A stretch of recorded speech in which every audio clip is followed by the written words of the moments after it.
but nuclear. I cannot say nuclear. God damn it! Nuclear blast. Say nuclear. No, that's wrong. I know it's wrong. That's wrong. That's so wrong. I don't understand people. You speak your language wrongly.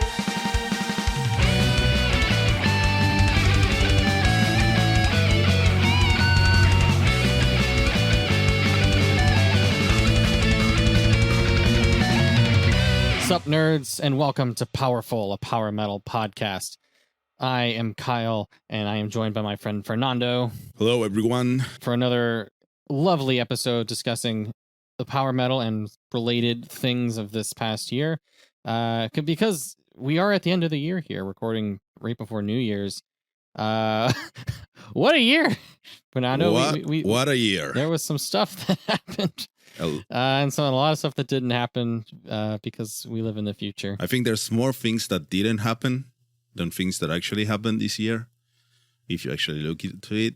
But those feel like things that happened. Like they have more weight, I think, in a way. Yeah, I think a lot of like entertainment industries this year were like the things that were really close to being done like managed to get out last year, and then the things that are kind of in the middle all got delayed throughout the course of this year. Yeah. So some things did manage to get done. You know, you managed to get an album out this year. How about that? But for the most part, when we get into like the stuff that's coming out next year, it's gonna sound a lot like the stuff that we thought was gonna come out this year. Yeah. But we'll get to that. In the meantime, it's been a few months since we did the old Powerful, and some stuff has happened since then. Which we got a list of some of our favorites here, and then I think we're also going to take a look at some of our favorite stuff from 2021 in general, because it's the end of the year, and that's what content creators do. I guess that's who we are now. I guess it's we are content creators. We have to go and look back, try to figure out what actually came out in 2021, and maybe talk about our favorites. If you listened to the previous year's end of year episode, this might be similar. A lot of repeated names, I think. There's some fresh ones. There's some fresh ones. There somewhat things that we already knew that were coming out last year finally came out, and we'll talk about it. And some are, I think, some we are repeating, but well, we'll see. Yeah. So speaking of things that we talk about all the time, let's kick off with some news, starting with our boys, Blind Guardian. So we thought they were going to have a whole fucking album out this year. I'm guessing they're one of the victims of COVID delays here, as their new album that is currently unnamed will be out in September of 2022. My God, that is a long wait. That's a really long wait, because it's going to be a long wait. This goes all the way back to August of 2020 when we watched the live show of Blind Guardian online on Viking Online. It feels like a different life, and it was a year and a half ago. It's crazy. It's not even a year and a half. Like August is like, almost there. I remember we watched that, chatting with people all at the same time. It was really great. It was a great show, and they debuted a new song there, Violet Shadows, and it was like the start of they are doing a new album, and it's like heavy and speed metal more than symphonic metal. Everyone was excited, and like, we can't wait for the announcement of the actual album. And the album is coming sometime. They were recording it, and then it was completely delayed forever. We got a Christmas song, the Merry Christmas Everybody, last Christmas, and now we got a new single. We have Deliver Us From Evil. It was out on December 3rd, so if you're listening to the show, you probably listened to the song, and if you didn't, go and check it out. It's really cool, but then again, the new album won't be out until September of next year, which is like forever. Come on, guys. Yeah, they said that this isn't the only thing that they're going to have in between now and September. If you look at their press release here, Hansi says, "We note the gap between now and the album release in late 2022 is painfully long. Neither we nor our label could defy the current worldwide economic crisis. Long story short, there is no one to blame for this situation. With Deliver Us From Evil, you'll get another sweet appetizer of a very intense and vivid album that'll hopefully raise your joyful anticipation until our next strike. At least it would do it for me, but luckily I already know the whole album. Hansi being nice and cheeky there. At the end. Yeah, because that's the worst part. So with these, let's call it high tier releases with the actually big bands that are with the big labels. It's a complicated like ecosystem that they exist in. It's not a matter of like, oh, they are taking forever to do the album. The album is done. Like, they were recording last year, so I am positive the album is just completely done music-wise, but they still go through, by now we can call it the old school music industry release schedule. They need to have all the art made, all the different physical releases actually manufactured, and that's been a real bottleneck. I think that's a big one, the physical stuff this year. Yeah, that's a real bottleneck. That's been happening for a couple of months. We remember, if you didn't know, it was big news that when Adele's new record was released recently, the amount of vinyl that was ordered by their label, I think it was Sony, essentially used up all the vinyl manufacturing capacity of the planet. So the entire fucking planet. So absolutely all other releases were delayed for at least 6 months. And this is a thing like people talk a lot about how vinyl was making a comeback. It's been making a comeback for the past 10 years. And it's still like 1% of the music industry's revenue. And people don't realize how actually niche it is still. There are very few manufacturing plants for vinyl around the world. It's just like an enthusiast thing at this point still. Yeah, and that's the thing. There are no new factories since like the 60s, I think. And we got to a point where now the big labels see the money on selling vinyl. And in this case, it was like, okay, this is the most hyped album for this year. Let's do all the vinyl, absolutely all of it. And they actually did do all of it because every other artist that had vinyls ordered, they got pushed back 3 to 6 months. It was insane. Yeah, and even thinking about when we talked to Ravenous, they're like, oh, our album, it was done 6 months ago, but we have to get all the promotional stuff and everything else ready to go. So it's just thinking about, and they're a small band compared to something like Blind Guardian, who's been around for like nearly 40 fucking years. So like you can just imagine that level of like attention to detail and like packaging and marketing and blah blah blah blah, promotional bullshit, physical materials, all gets compounded along with everything else on the label and the state of the world. So yeah, a bit of a mess there. You're gonna do all the ad campaigns and all of that. You do that once the album is done, and then you only do that for a specific amount of time right before the actual release. And if you cannot do the release earlier because some of your physical items are not done or the manufacturing is delayed and everything gets pushed back, the whole cycle has to be. And then they want to release at specific moments in time when they know they can maximize sales. And that's why it ended up all the way to September, which we know September is when almost everything gets released. It's near, for a lot of companies, that's the change of the fiscal year. And for others, it's like near enough of the end of their year to like, okay, let's get rid of all the budget we have. Let's blow it all in a big release and get all the revenue for the next quarter. It's like, it sucks. But capitalism. That's the big players. That's the big guys, because Blind Guardian is still a big band in the sphere of power metal. For sure. Like they're on one of the bigger labels. To talk about the actual single itself, I think it's a relatively straightforward from a Blind Guardian standpoint because they can get a little out there with it. But it's fast, it's aggressive, it's melodic, it's epic. It's pretty much everything I love from Blind Guardian in this song. It's like, okay, we are in a lot of ways going back to sort of our 90s style, but it also has like, I'd say, hints of like even a little bit of At the Edge of Time in terms of songwriting, and even like Twist in the Myth, like guitar tone at times in there. It's like an interesting mix of their styles. Yeah, I think the good thing with that is like they can say we're going back to the old speed metal thing and more straightforward, simple, like the band is what matters, and if we add symphonic stuff, we'll see. But that's like an addendum just to make the band larger. But they still are, they are still not those guys. It's been forever. It's been decades. So it's a new. It's like a new take on the old Blind Guardian, and that's very cool because it's actually really interesting to listen to. It's that it has that energy, that straightforwardness of the old school speed metal, but it's and the thing is, even way more straightforward refined from Blind Guardian standards is not straightforward by other bands. Yes, standards, correctly. Usually. Yeah, definitely.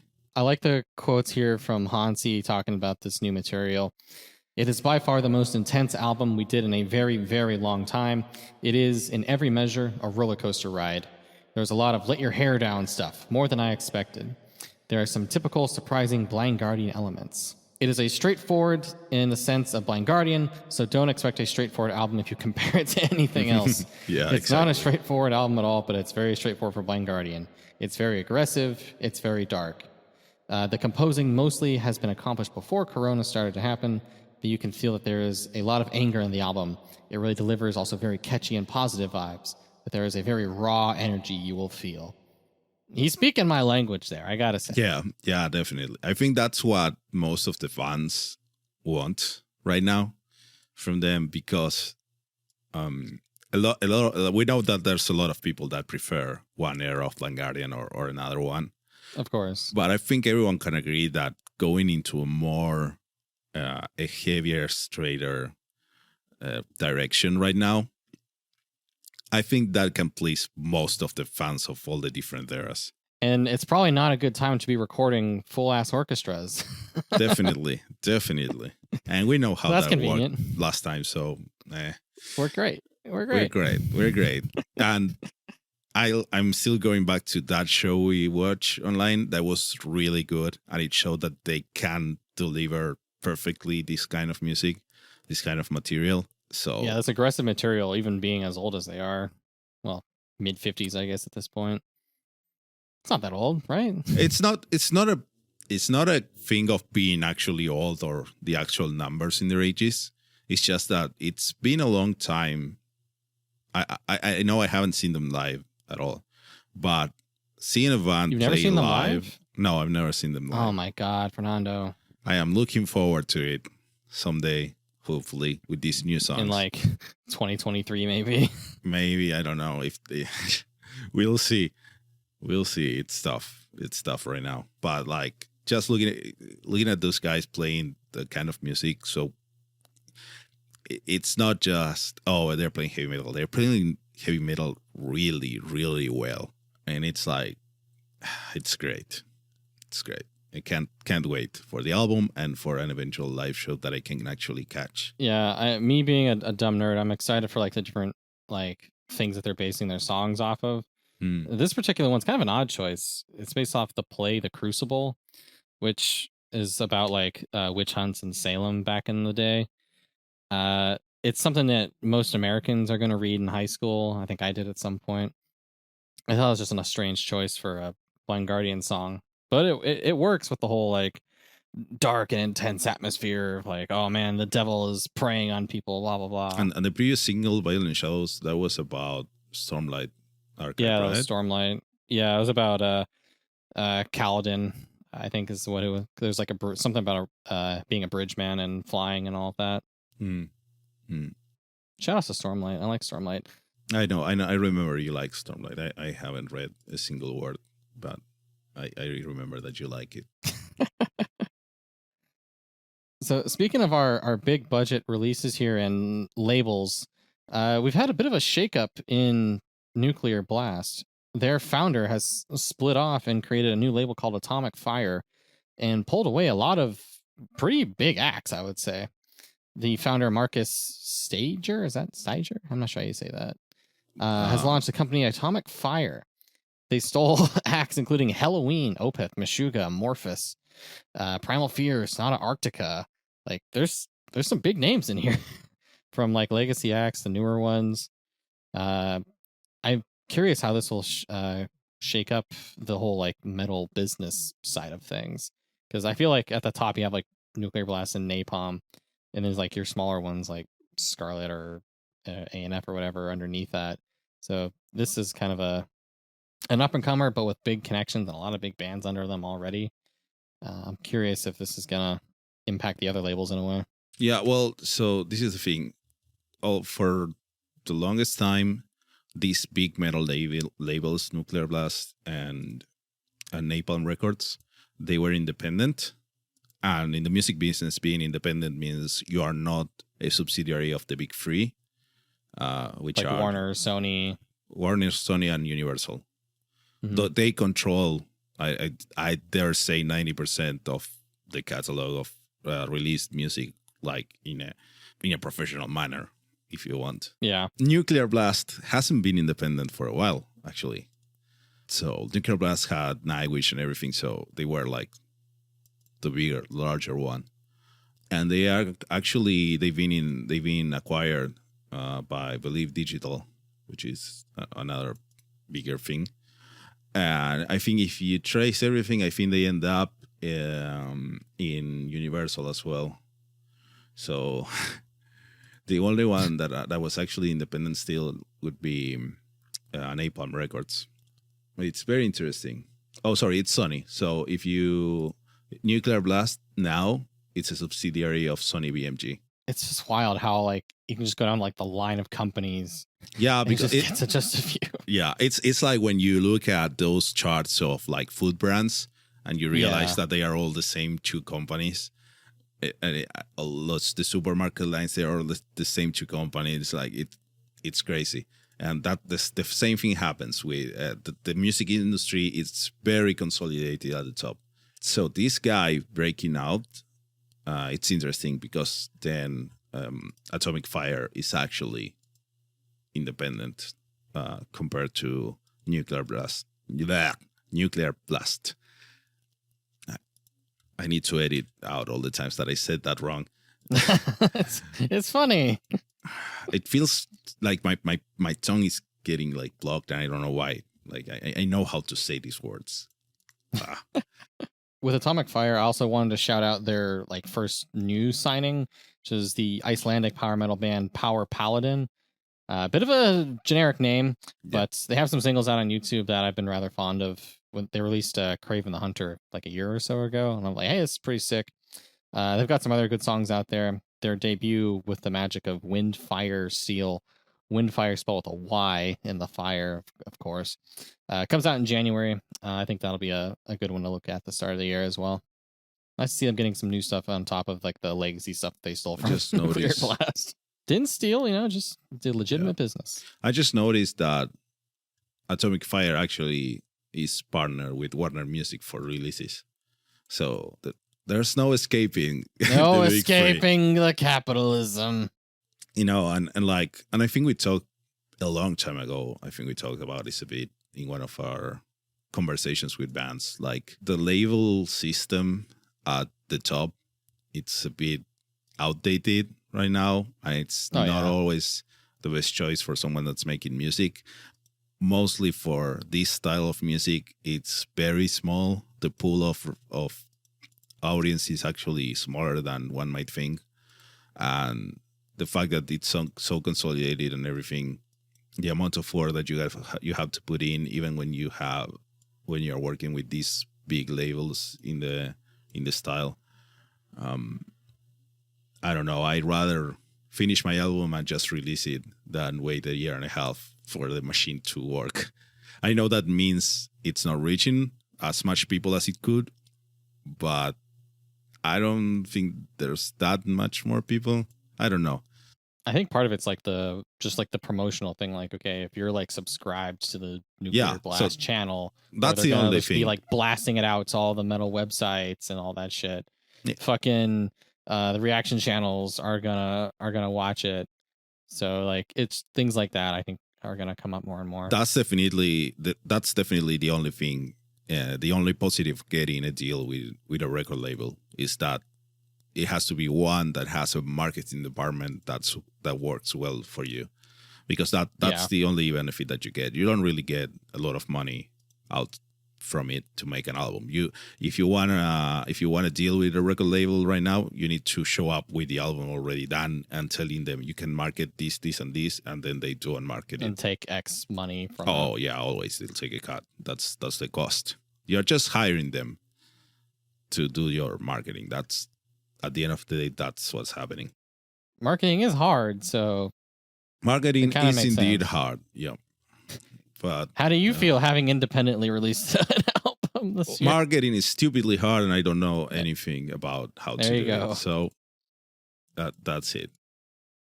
You just I don't know. Put a tank in it. That's my best advice to you. Put a tank in your album, and that might just get it. Rip off another more successful band, and then people will find it and be like, "Wow, this is brilliant."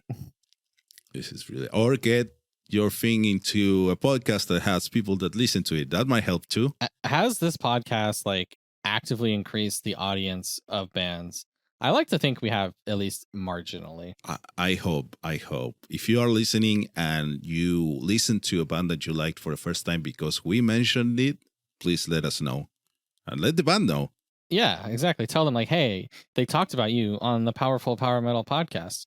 That's pretty sick. You know, it's a small community, like we said. You know, it helps to make everyone friends.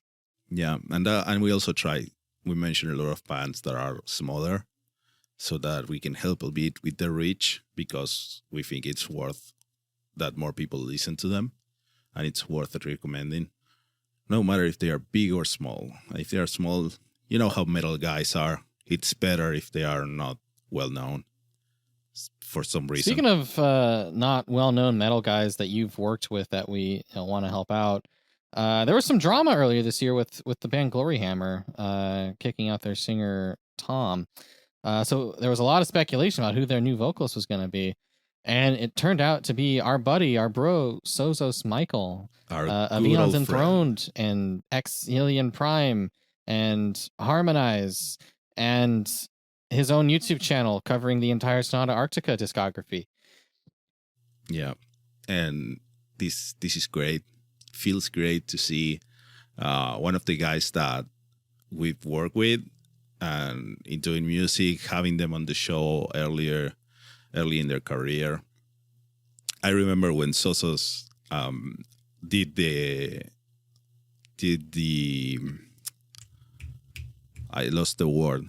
The audition. Helium Prime audition. The Helium Prime audition, and how he actually got that gig. They did a full album. They did a show in Canada, and then it became a bit too hard to make the band work with everyone in the US and Sozos back in Cyprus, because the band was not that big, and it was a big challenge to get the performer into the US for US tours, which is where most of their live audience was. That's why their only show was in Canada. At Hyperspace, yeah. Yeah, and they had to part ways for that particular act. But now seeing him like go from that to actually being in one of the actual big bands in the genre, because whether you like it or not, Gloryhammer is at the top. It's probably top 5 bands right now in all of, let's call it, melodic metal. You have Sabaton that sells most of everything, and then you have Gloryhammer. You probably have a bunch of the old guys like Halloween, Black Guardian, and Sonata Arctica, and Gloryhammer is just there at near the top. And it's great. I'd say you've still got like Nightwish and Ailstorm in front of them, but they're up there. I wouldn't count Ailstorm. Nightwish I will. Ailstorm is just, well, I guess you have to, because people perceive it like that, but it's such a different style. It's a very different style, yeah, but people make the Chris Bose connection, and it's still melodic metal for I guess it is. Counts. Yeah, I guess it is. Yeah. And so it's great. It's great to see like a body from another musician friend get to this, and people seem to really like it. They did a whole week of touring in the UK, and I listened to phone recordings, camera recordings from their shows, and sounds great as expected. And people have been reacting really well to that, which is something to say about a metal band changing the lead vocalist after they are already popular. It hasn't worked for a lot of bands so far. Yeah, it's always a tough move, regardless of the situation. This one might work out better than we've seen in the past. And I don't know if that's just because, well, we know Sosos is great. But if the metal community maybe has been changing a bit and are now a bit less hate-fueled from what I've seen. I mean, it's still the internet. You're still going to get some. Yeah, you get some, obviously. You still get a lot of like the kids are like, oh my God, like I can't believe they did this to Angus. And it's like, okay, fuck you, kid. Yeah. Have you heard Angus's fucking vocals from a month ago? It's not great. That was rough. That was so rough. I can't believe they released another one. Yeah, just like the other day, like watch like Bloodstock of Universe on Fire. It's fucking hilarious. It's like he's already dead. Please stop. Because that I'm really surprised they released that. If you don't know, the last show that Gloryhammer did with Thomas Winkler as a vocalist was the Bloodstock one in the UK, and the festival released one of the songs to YouTube some time ago, and man, it was rough. It was very rough, and now they released the second song, and it's terrible. It's even worse. It's so bad. He can't speak. He's trying to speak to the crowd and he can't. And then he performs and the song is just a mess. It's really a mess. And people were like, yeah, we know he wasn't at his best lately since the third album. But man, dude really made a number of his voice. I've been watching like the shitty phone recordings of Sozos doing some of the songs, and even though the audio quality is not great, like you can tell like, okay, this person has a voice that can actually sing and isn't gone. And even when he does like the big screams, it's like, oh man, normally when Tom does those, it's not great. But here we are. I feel like Sozos will probably it'll probably need to get used to like the bigger stage and the whole like interacting with the crowd and maybe doing like some of the wacky Gloryhammer bullshit. But I'm sure that'll come with time. And even I think the later videos on the tour, he seems more confident. Yeah, if you look at the different days from the first date to the final one, he looks more confident on the big stage. And because that's the thing, you have to do a lot more than just sing and sing good. You like that, and that's probably why a lot of people didn't really mind Winkler's performances before. He could do the performance that aspects. He was a really good showman. He was a really good frontman in keeping the crowd entertained. I remember when we saw them on Prog Power 2018, which you can hear about if you look for those old episodes. And even though he had his microphone off for like a song and a half, he delivered a good entertaining moment. But now you have actually great vocals, and when Sosos gets a better hold of that, which I'm sure will happen because he has everyone else in the Gloryhammer camp has that aspect nailed down.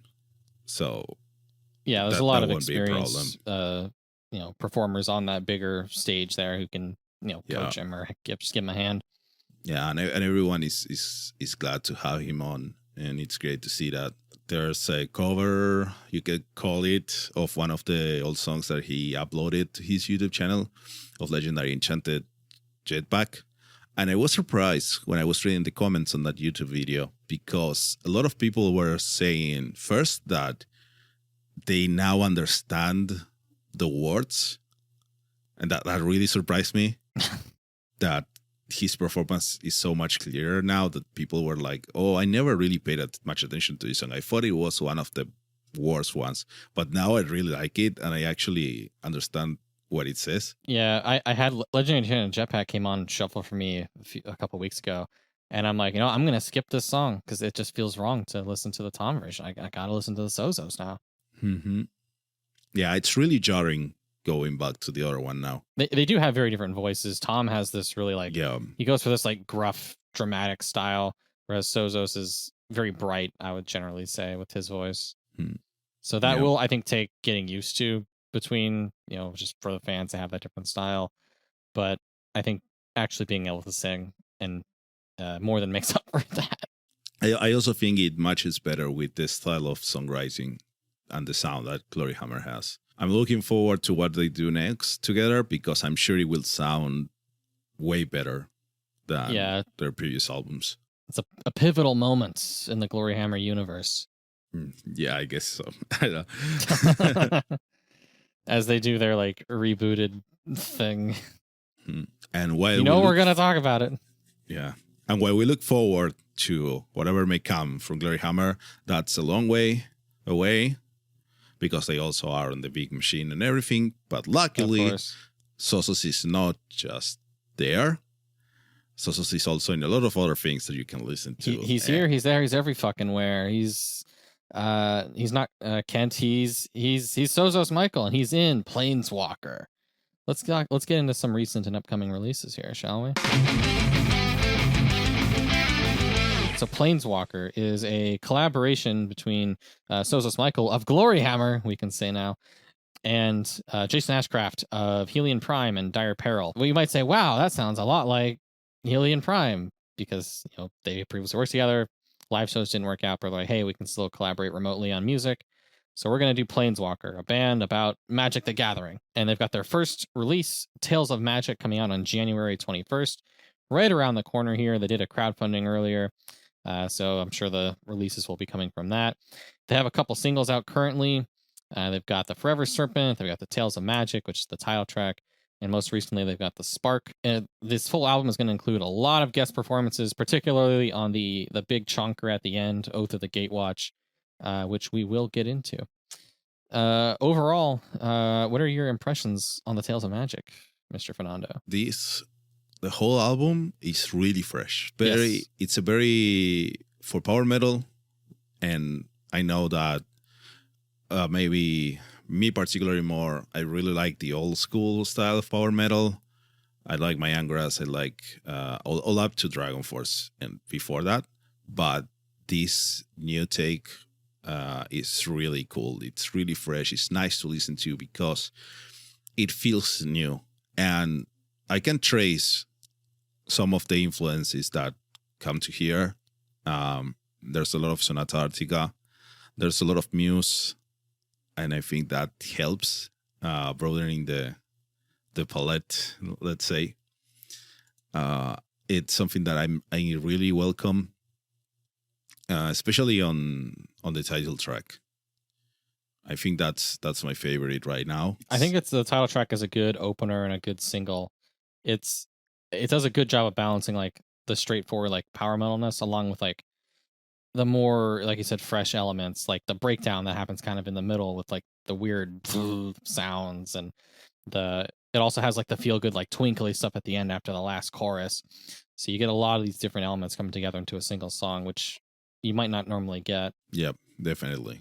And also in the other songs, there's a lot of those cool new sections, and none of the songs feel really drawn out, and the different sections flow really nicely between each other. There's not a ton of repetition, which is like it was the current meta, let's say, for a lot of the big bands to just, okay, we have a cool chorus, we have a cool hook, let's repeat that 5 times and that's the song. Yeah, like none of the songs are like hook driven where it's like we're going to open with the chorus and then do the chorus 3 more times and that's it. Yeah. and that's not to say there's no hooks here. There are, but all the songs are a bit more flowy.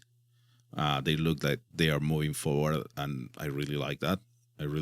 They all really develop throughout the course of the song. Like where you start is not where you end up. Yeah, exactly. Makes it feel dynamic. Yeah, for sure. I cannot comment at all on the lyrics because I don't know anything about Magic the Gathering. But I'm sure it makes sense to anyone who plays Magic. I hope. Yeah, I think some of the lyrics are kind of just like generally about like magic concepts, which I think the title track and the Spark are kind of about. But then you have a couple songs that are very, I think, lore heavy, where the singers are playing like actual characters in Magic lore. Yeah. Particularly, that's going to be Shadow of Emeria, which features Kristen Starkey as the Planeswalker Liliana Vess, And then we've got the big one, Oath of the Gatewatch at the end, which features a lot of people. Brittany Slays from Unleash the Archers is what's that character's name? Nessa? It's the elf one. I'm blanking on the name. The Magic fans, it's the elf one. Name starts with N. We've also got Heather Michelle, who you might recognize from the first Helium Prime album, playing the fiery Chandra Nalaar. You've also got our buddy Rav, R.A. Voltaire from Ravenous, playing Gideon Jura. That's his name. He's the last Planeswalker. So the four of those, if you get into the Magic lore, Gideon Jura, Jace Beleren, Nissa Ravane, that's the name, and Chandra Nalaar are the four that make the Gatewatch.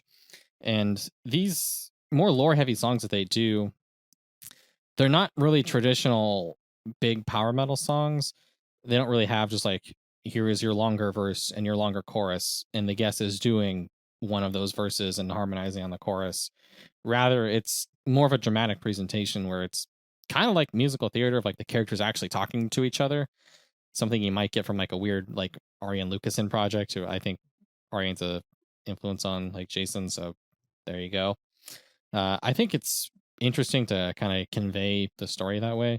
And I don't really know like the plot of these specific things. I know Liliana Vess is like a black mage, so it makes sense that Shadow of Emeria is like kind of this like darker, more evil sounding song at times. Or like Oath of the Gatewatch is about like when there's like these big titans like fucking up Zendikar, and these four planeswalkers have to get together and do some Avengers shit to fuck them up. So when you hear like the different vocalists coming in individually, you get the one on one hand, the different musical styles. Like Rav's voice is very different from Sozo's voice, who's different from Brittany and Heather, and there was also some harsh vocals thrown in there. So you get a huge amount of variety, but somehow they also make all their voices work when they come together at the end for like the big Avengers moment, where they all somehow do harmonize together. I am a big fan of this. I think it, like you said, it's very fresh in the way that these songs are done. Mm-hmm. Yeah, and these kind of songs, when you have all these different vocal textures that work together well, that's also something that I love, that I always look forward to whenever someone does it, and I always want to do it, whoever I work with. But this worked really, really well. So very much looking forward to everyone listening to this album in full. It's going to be out on January 21st of 2022. And if you're listening this past that date, go and listen to it because it's already out. You gotta do me a favor here, Fernando. Next Eons album, give Sozos and Rav a duet together. I think their voices sound really cool together on this song. They do. We'll try. We have to write the songs. That the hard part is writing the right songs. But what, writing songs is hard? What? Who would have guessed? No. But we'll see. We'll have Sosos. Like Sosos wrote most of these. So we can see he did a lot of writing here. He also if you plays look at the credits guitar for Planeswalker. Yeah, he's vocals and lead guitars on this album. Jason just did rhythm guitars, and I guess provided the lore background on Magic. Mm-hmm. Yep. Yep. Interesting thing I note on the Bandcamp page here is that Brittany Slays appears courtesy of Napalm Records. Does Napalm just like own her? Yeah, so the way that works, it's a bit odd, but that's also a music industry thing. So she probably has it in her contract that her releases, whatever she releases as part of the band, is owned by the label, right? So Unleash the Archers, if they have a contract with the label, the contract will say, okay, you're going to release this amount of albums in this amount of time, and anything you release under your name is owned by us. The actual owner of the albums is the record label, which allegedly finances it. And when this kind of guest appearance happen, where the owner of the recording would be, in this case, for example, it would be Sosos and Jason, then there's probably a clause in Britney's contract that says, okay, we had to approve you appearing somewhere else, or you had to include this that you're there, but remember that you are under contract. You are a napalm artist, so you have to put it clear there. And Brittany does a lot of guest slots, just like in general. Yeah, and that's great, honestly. Spread the love. Yeah, it's just a little contractual thing. It's not that crazy. Yeah, I just thought it was kind of funny. The language is really possessive, honestly. But yeah, it's like, it's yes, a we will let you be on this album, I suppose. Yeah, you can do that.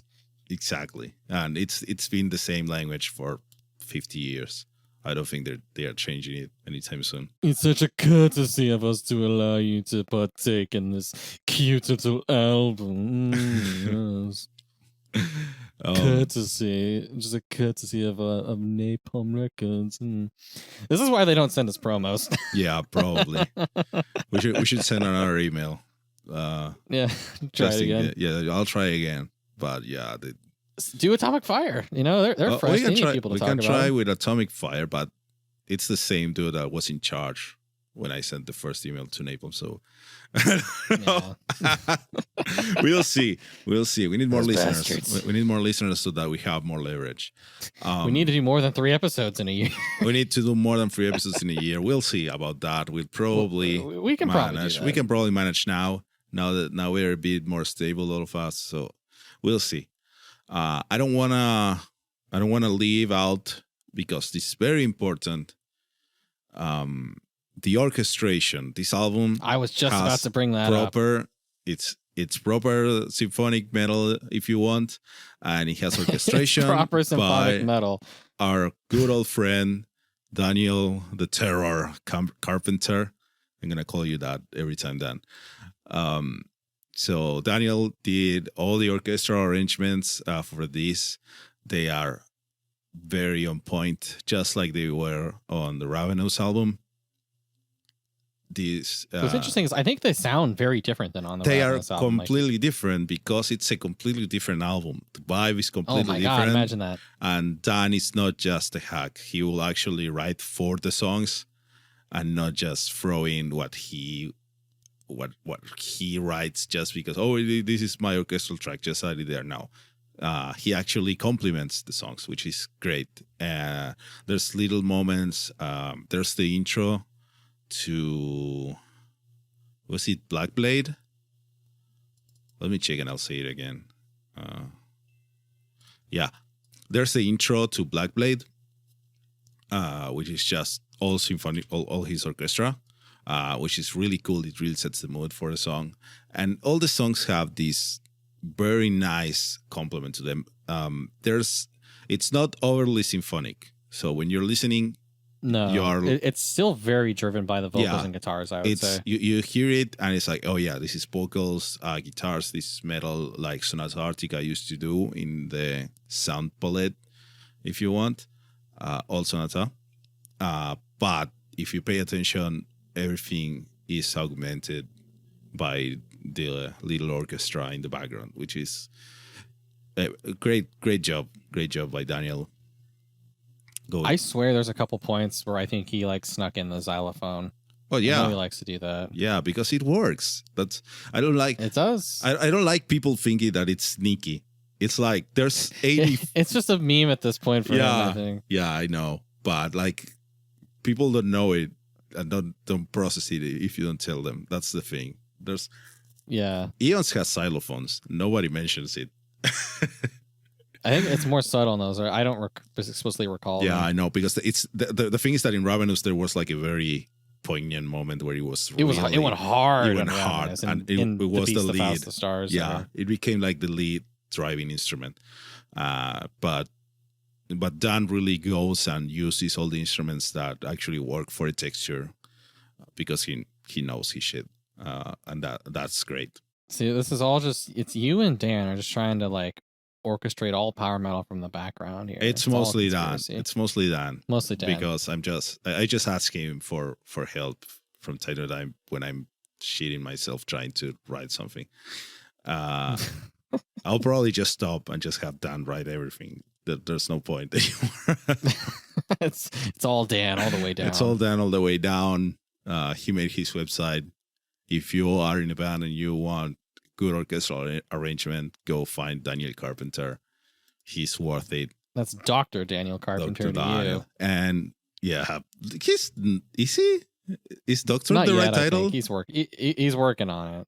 Yeah, because he has. I like to call him that. Yeah, we can call him that I'll call him that when he has the actual title. Okay. And then we have another guest on this album that we didn't mention, which is another person that we have had on the show, Taylor Washington, who you may know from Paladin. Planeswalker is basically just a big, powerful reunion. It's a big, powerful reunion.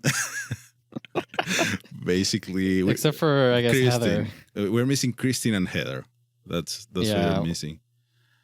We'll get them eventually. We'll get them eventually. But yeah, Taylor does a guitar solo on A Million to One, which is a cover.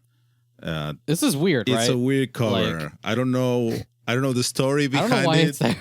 There's probably a really good story, a really good reason to have that there. Maybe was it like a Patreon thing? If you backed it, can you check? Here, Because I am looking at their crowdfunding page. I will try to find this because this is a Kiss song, and it's a Kiss cover. It sounds nothing like the other songs. It's not bad. It's a good cover, but it's fine. Weird in the I'm context. not big on it. In the context of the album, it was weird. I wasn't aware of it when I listened to it the first time. And when it came around and the vocals just went, baby, I was like, what? And okay. Yeah. It was a cover. Now that makes it more sense. I would love to know what the story behind choosing it is. If we get them on, we'll see. We'll try. Definitely gonna be like, what the fuck? We'll try to get them on and ask the guys because I hope it's a good story.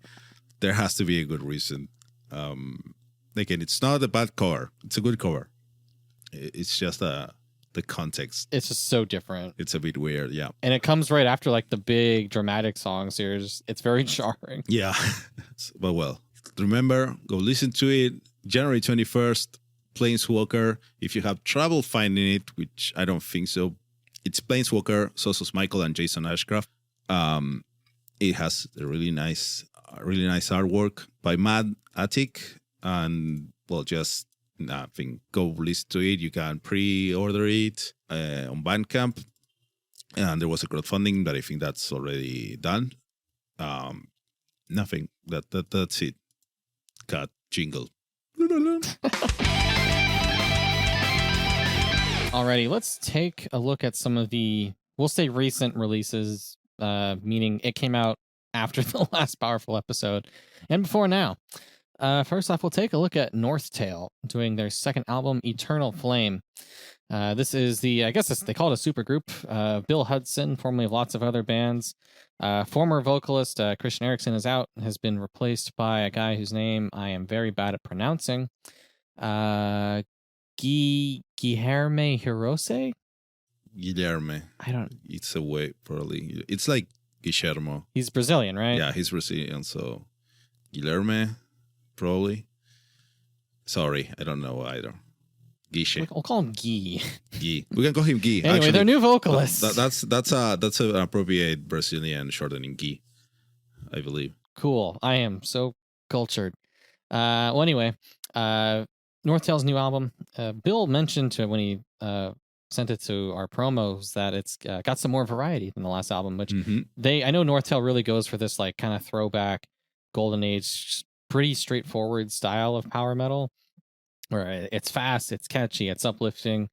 It's all you can really ask for in a straightforward power metal album. This album, I think, does add some new elements to it that I think are really cool to take a look at. I think most notably is on the fourth song here, The Land of Mystic Rites, which does like straight up like folk like instruments and chanting, and it feels very Angra, if I may say. Yeah, definitely. And that's one of my favorite things about the album, and I really like this song because of that, because it just goes for the percussions and the rhythms, the I'm not sure if it's correct to call it Latin American rhythms, but it's like the Brazilian folk rhythms. I love it. And we need more of that. And which is the same thing that we hear in Edu's album, which we'll talk about later. I really like it. I like several of the songs. I think quality-wise and catchiness-wise, the album is probably on par with the previous one. Yeah, I mean, it's a lot of just kind of like straight up power metal bangers through and through. I don't think like the back half of the album doesn't really have as strong of that variety as you might get on the first half, where you have even like a more mid-paced track like Wings of Salvation doing also some more symphonic stuff. I think my favorite might be Future Calls, which is featuring Kai Hansen and his son Tim Hansen on vocals and guitars, just bringing this extra energy to the songs, giving it some Halloween vibes, because everyone loves some Halloween vibes. I think it's a good mixture here. Yeah, for sure. And this album, it's still very strongly rooted in that classic style of power metal. Definitely. But it does sound a bit more modern than the previous one, I think. It has, because if you remember Welcome to Paradise, it actually felt in a way like you were listening to an album that came out 10 years before. I think it's the keys in the orchestrations, which are there's a bit more of that which feels more 2010s rather than like 2002 like crappy synth like we might be used to. Mm-hmm. Yeah, this one I really like it. I really like how it sounds. The new vocalist, it's a bit of he grew on me. I was kind of against him at first. I think he's really nasally. Is that the word? That's maybe. It's not just that. I think I remember my first impression from the first single was that he was on this Stratovarius school of vocalists, which is very clean. Never feels like he's pushing anything. He's not near his extremes or anything. He's always consistently loud and clean, but not overtly aggressive. And in a way, in that first song, I remember it felt a bit like, technically proficient, but there's not a lot of a metal attitude on it. Like, it was a bit like lacking personality.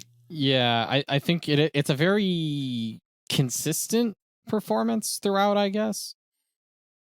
But it doesn't really have that. There's not a lot of character that you might be looking for. There's not a lot of character, which it's a thing that you really need in metal.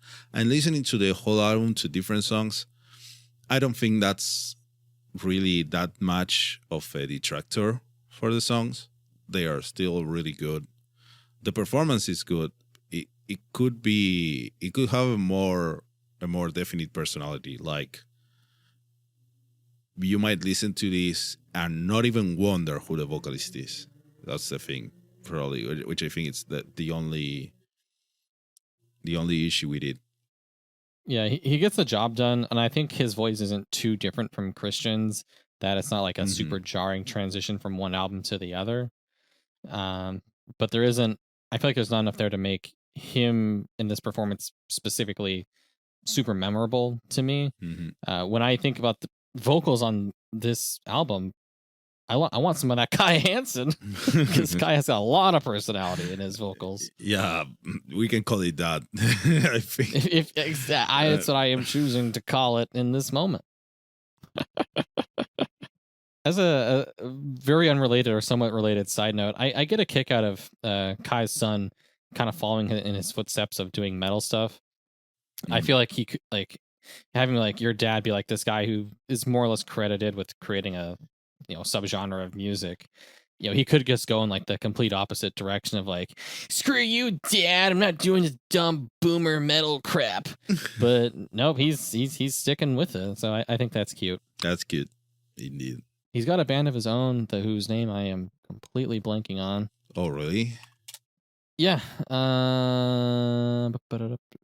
Tim Hansen Obituary. Okay, that's a different Tim Hansen. Okay.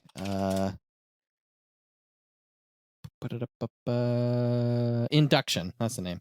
Induction. We'll have to check it out, I guess. He's only 22. Oh, damn. Making me feel a little motherfucker. That happens. That happens a lot. I hate it. Like, the older I get, the more people do things and are younger than me. I hate it so much. Yep. Oh, God. Anyway.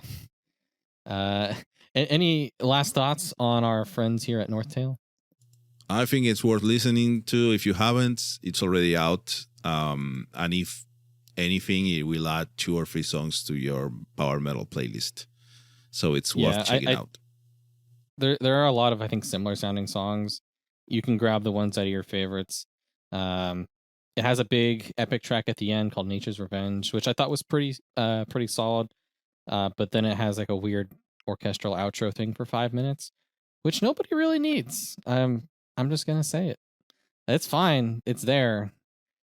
But it to me, that doesn't add much. It's kind of like when you have like a 2-minute interlude in your intro or in the middle of your album. It's just, those things don't do much for me. Yeah. Which I will mention in a later album we talk about. Oh boy. It'll come back. It'll come back. It always comes back. But now we have another album that we want to mention that came out, which is Beast in Black's Dark Connection. Yes, they're the Dark Connection, the cyberpunk, sexy lady. So Blade Runner all the way, pop. Except for the little Berserk. Little Berserk, a lot of Blade Runner, a lot of horny, a lot of synth. How did you feel about Dark Connection? So we gone from complete opposites of the spectrum here. We gone from a good look back to the classic power metal styles of yesteryear, and now we are in the modern niche. Modern hellscape. It's just like a party, a rave party. I really like some of the songs for that, for loops, for dancing, for like putting on a fucking club party. But there's a lot of other songs that I don't really like. So it's a bit of a mixed bag for me. Yeah, I think at this point, you know what you're getting into with Beast in Black, whereas we were just really weirded out by the first album and then kind of settled in with the second. This one, nothing really is there to surprise you, I would say, except for maybe the music video for Hardcore. That's a different conversation. That's a video choice. That's on the list of like, we have going a list of certain videos on the power metal sphere and that we want to make an episode about, and this one definitely went into the list straight away. Oh yes, man, that's a choice. Softcore porn. It's softcore porn on YouTube, and why? Oh yeah, I'm not sure. Not at all. It's I guess we don't want to kink shame anyone, but it was weird. It was weird. Like I guess if you have a song called Hardcore, ironically, it's softcore. Yeah. You can't go all the way if you want to release it on YouTube. Yeah, it's pushing the YouTube boundaries there. I wonder if I'm guessing it got demonetized. It must have, right? If they even monetize it at all. Because was it released on what channel was it released? It was on. Was it the label? Their label, I think so. Huh. Yeah, we don't know. We'll see. They probably made it so that it was monetized, but man, that was a choice. That was not. I don't know. Anyways, let's talk about the music on the album. The actual music. I think you hit it well there. That Beast in Black is, it's a dance party, right? Yeah. Even calling it power metal is the biggest of stretches. Yeah. Just like in that music video. Am I right? Hey. That said, I do like a few songs on this album. I think my favorite is the opener, Blade Runner. I think that's where the synth melody, the bounciness, just they hit that right balance. it kind of reminds me of some of the songs I liked on the last album, like No Surrender, maybe, where it has like that to it, where it just it feels good to me. Like that, you have to find just the exact balance of flavors between like the poppiness, the synthiness, the metal. That's kind of where you're going to get the most enjoyment out of Beast in Black for me. Yeah. Rather than just like listening to the entire album, because like listening to a dozen tracks of this, you're going to be like, my fucking God. Yeah. It is. I think it gets grating after a bit. Yeah, I agree with that. I also want to say, you mentioned that it was similar to one of the previous songs. Belladonna, track 2 is just Blind and Frozen again, which I'm a bit disappointed in. Their whole career is trying to write Blind and Frozen again. Yeah. That's like their best song. I know, but like the chorus is the same. It's like, come on, guys. You can do better. I just put it on again and like, oh yeah, this is very similar. It is the same. It's the same thing. So I don't know. It's like you can do better. There's other songs that I didn't like outright, and I think the worst thing here, which is also a very weird choice if you ask me, is the Manowar cover. Hell yeah. Because why? This is a bold choice. I respect that they went for it. To me, it doesn't work though. It doesn't work. I wish it worked, because if I do too. I did. If you could actually make Manowar song into a great dance number, that would be perfect. The amount of people that would get angry at that would make it worth it. But this doesn't work. Oh man. This does not so they work. covered Battle Hymn. Would a song other than Battle Hymn work? I want to think there's a Manowar song that would work. Maybe they just chose the wrong one. Yeah, maybe. I don't know. It is a different take on that song. It is a different take for sure. But it doesn't work. The Michael Jackson cover, it's all right. It's not as jarring. It's less jarring, yeah. But something that surprised me about it was the way that it was sung by Giannis. I don't know. It felt weird. I didn't expect him to sing it the way he did. I think he could have done a better job with a different texture in his voice. But overall, it's okay. It's all right. I know a lot of people didn't like it. I think it's all right. It's better than some of the other songs in the album to me. Well, Michael Jackson's a pretty good songwriter. Yeah, but this is not a particularly catchy tune, I'd say. Yeah, it's not one of his big ones. It has the one hook, but then it's like, because it was mostly like a sort of a protest song, more than a straight pop hit. But whatever, we are getting really into the weirdest tangents here right now. Well, because what are we supposed to say about the album? Like, I don't know. It's One Night in Tokyo. The singles were okay. I liked Revengeance Machine. Revengeance Machine. It's the one, the token metal song in the album. Yeah, this metal album, which features token metal songs. Oh my God. What is this reality we live in? That's the absolute state of power metal in 2021. Oh God. But it's fine, and you should check it out just to find a song that you might want to keep on your rotation, or if you're having a party. If you're having a party, just go blast some of the first 5 songs.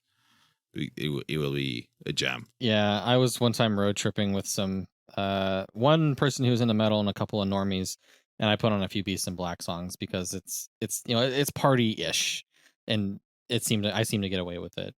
So you can do some more of that here. Yeah, you can sneak it in with your friends. Go for that. Just like in the video for Hardcore, you just sneak it in with your friends. God damn it. I can't help it. Yeah. Did it have to be all 5 of them? God damn it. Man. So funny. Anyway, let's move on. Let's leave. Wait. Because this hasn't been jarring enough, one last thing I do want to mention, Beast in Black historically has a lot of influence from the manga Berserk. I think they even dedicated this album to Kentaro Miura. They did, yeah.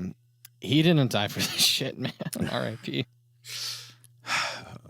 That's a big shame. Yeah.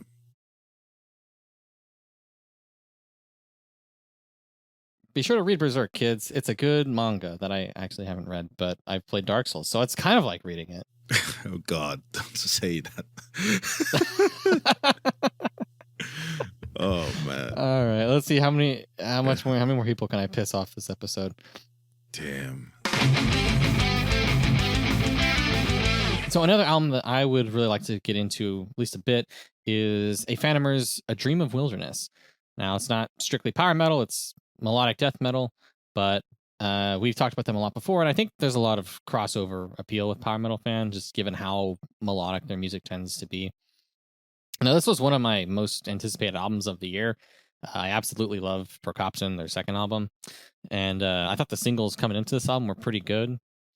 That said, while I do very much like this album, I think it does work as like an evolution of their style, and I very much love the way that they just kind of in general write melodies and songs. This one was kind of weird. This album, just like structurally, and I think we've talked about pacing issues like with Seven Spires. Mm-hmm. This album has pacing issues, but kind of in a different way. So if we just kind of break the album down, it's like, okay, it's 9 tracks. The intro is a 1.5 minute long orchestral intro. It's whatever. And then halfway through at track 6 is another 1.5 minute long like interlude thing. And so it's just kind of, it's very jarring to have these just complete kills of the pacing. And like musically, like the symphonic stuff that they do here feels very distinct from like the way they use it in the like quote unquote regular metal songs. And it feels like filler content. It's boring. It doesn't like set up the next song for me particularly well.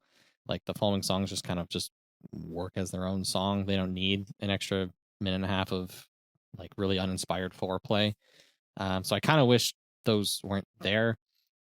And another thing that is really weird about this album is like pretty much every song in the back half, I think it might be every song in the back half, pretty much right at the halfway point, just like stops.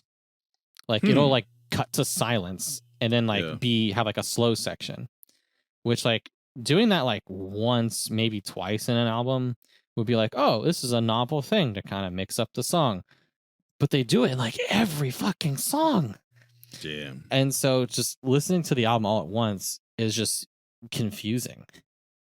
Like the songs are still good, but it feels like there's too much faffing about with these weird sections that really kill the intensity, which this band is really good at, like the aggressive, really fast, but still like super melodic with guitars and synths like playing off of each other along with the harsh vocals.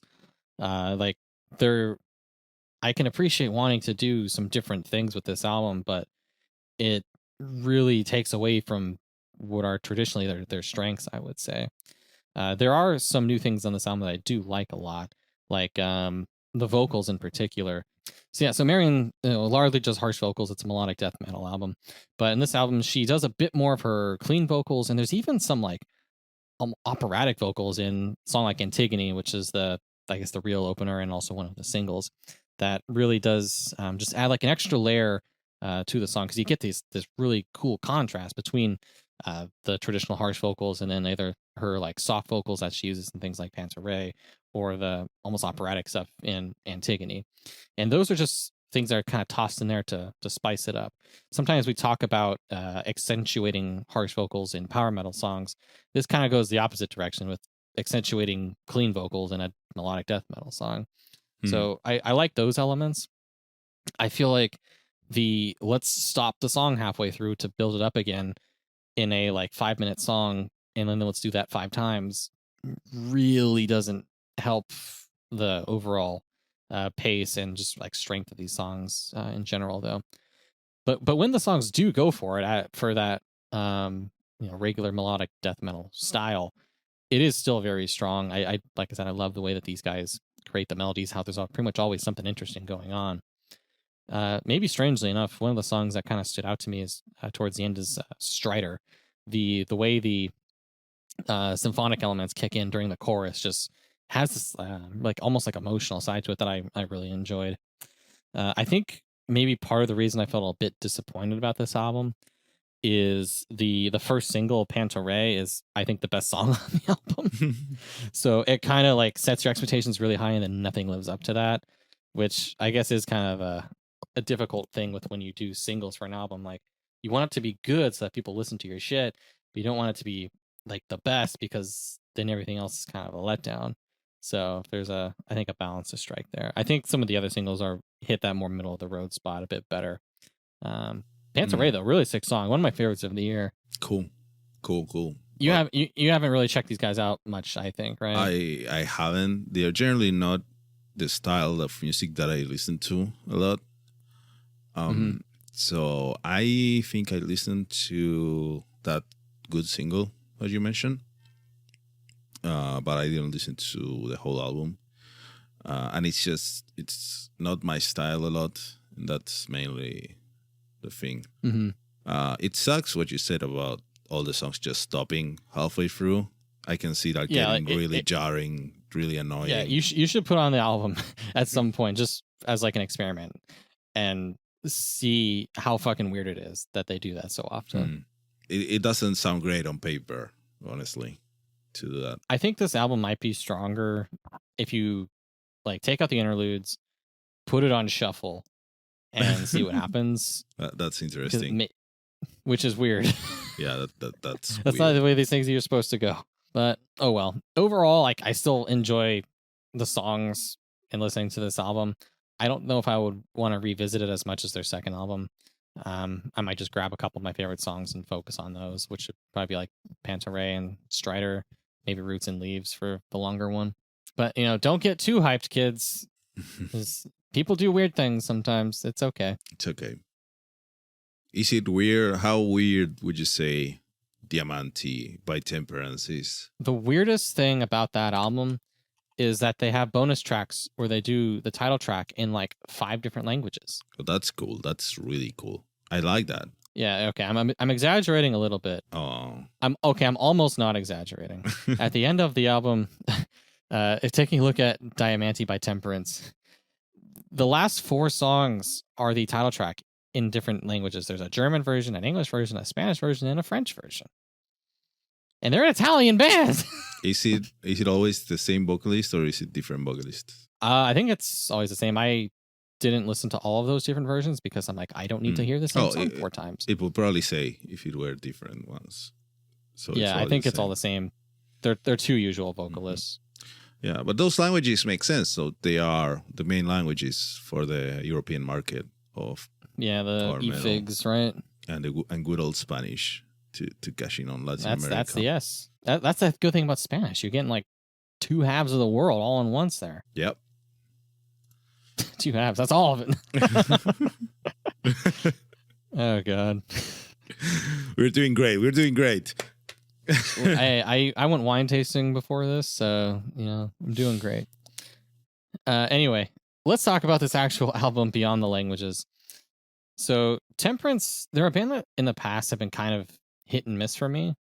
I liked a couple albums ago of Jupiter and Moons. Their previous album, I think Viridian, I wasn't as big on, so I was tempering my expectations as this album came out. But I was actually pleasantly surprised by Diamanti. I think this is a really fun album. In terms of like that newer style of power metal, where you're trying to, it's more synth and poppy and bouncy and fun and all of those things. Sort of like your Metal Lights, your even Beast in Black, things like that. I do really like these songs. It falls into like mixing that style with like symphonic metal in a way that I think just for me works a lot better than those other songs. Having those symphonic elements can give you a bit more variety than just being pounded again and again by the same synth sound. They also have 2 vocalists, trading off male and female vocals and then can harmonize together. That adds a good amount of variety. And as stupid as some of their songs might sound on the surface, like they have a single called "Breaking the Rules of Heavy Metal." Like, it's actually a pretty fun song. I don't think it really breaks any rules of heavy metal, depending on what you define the rules of heavy metal to be. But I had a good time listening to it. One of the other really strong songs in here, I think, is "You Only Live Once." Is this a dumb meme from nearly 10 years ago? Maybe. But hey, they made a fun song out of it. So I was, like I said, very surprised by this album. But I think it's a bop. It's a fun, good time that I think you can probably get more out of than you might think on the surface from these guys. Yeah, I listened to one of the songs. I listened to Pure Light Unfolds, the first one. And it was all right. It's all right. It's cool power metal. It has cool scenes, but yeah, it's not bright sounding power metal. I call it just like to fill up my playlist more than anything. Yeah, it's, you're gonna fill up your playlist with some feel good songs. It's bouncy, uplifting. You've got also those, like I said, the more epic symphonic style stuff going along with it. That I think, just for me, I'm always been in a good mood when I put on this album, and sometimes that's enough. Sometimes that's enough.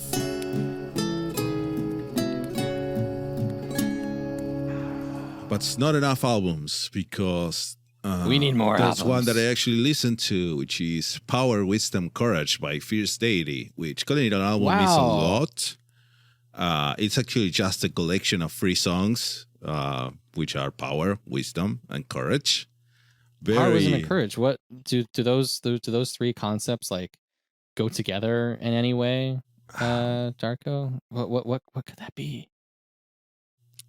What could it be? If there's an actual thing here, I don't know it.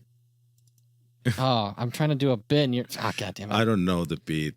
We didn't rehearse this. So for the uncultured individuals among us, Power, Wisdom, and Courage are the 3 aspects of the Triforce from The Legend of Zelda.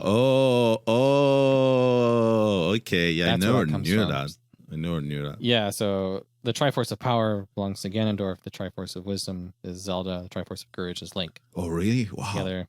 Shit. Yes. None of that was in Breath of the Wild. No, Breath of the Wild kind of ignored the Triforce stuff. Yeah. So yeah, I don't know anything. I never played any actual Zelda game outside of that. Sorry. I'm very sorry. Oof.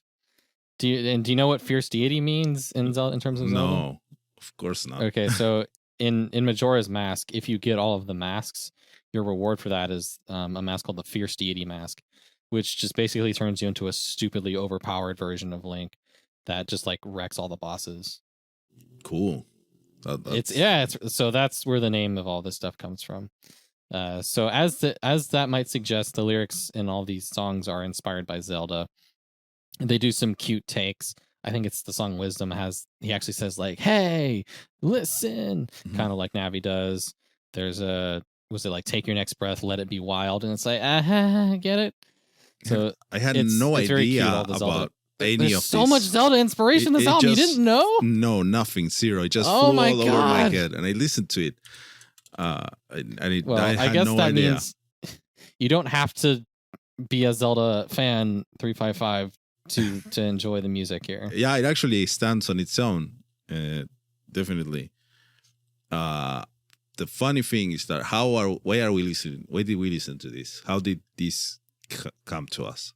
I saw it posted on the Power Metal in the chat. Discord, I think. Yeah, someone on the Power Metal Discord just shared it, and apparently this was tagged as Power Metal and Stoner, which that's a classification that I don't think totally works. It doesn't at all, but that piqued our curiosity because those are like 2 completely opposite tags, and none of them apply to this. Actually, this is just some cool alternative rock.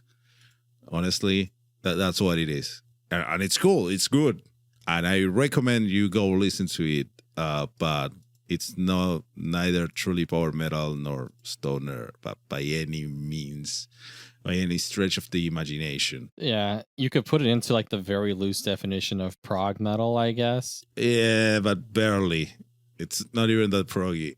It's just good alternative rock. But it's long and it has guitars in it, therefore it is prog metal.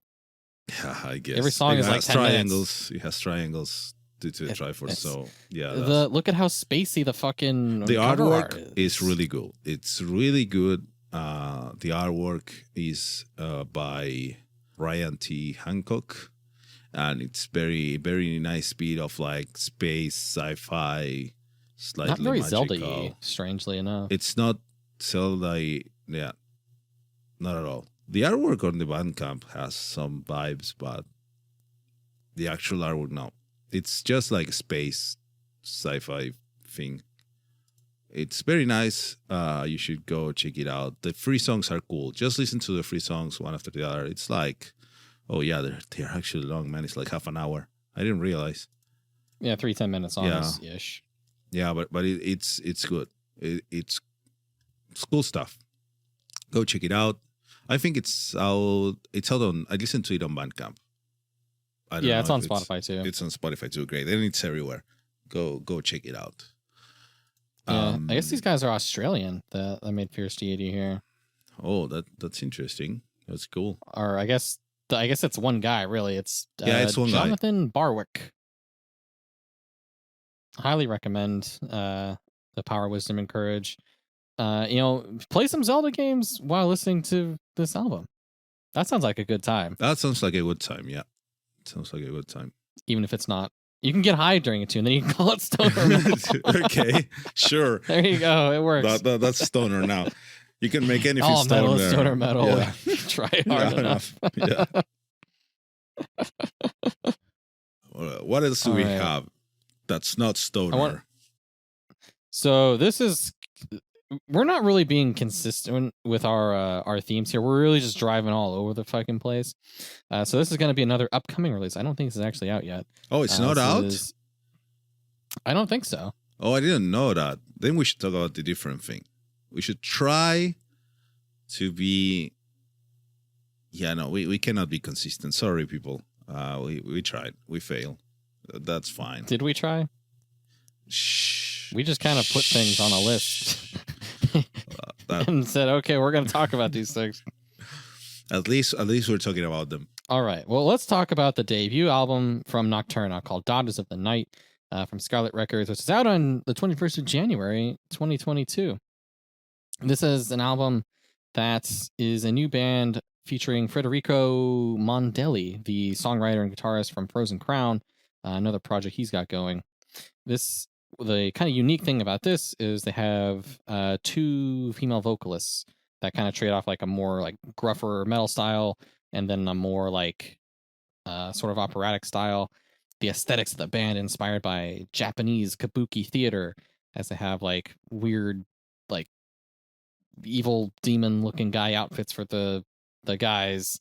But it's an interesting mix of symphonic power metal, sort of like darker gothic stuff that you might expect from like your like more generic symphonic bands. But I thought this one was actually pretty interesting, especially the singles that they've put out so far.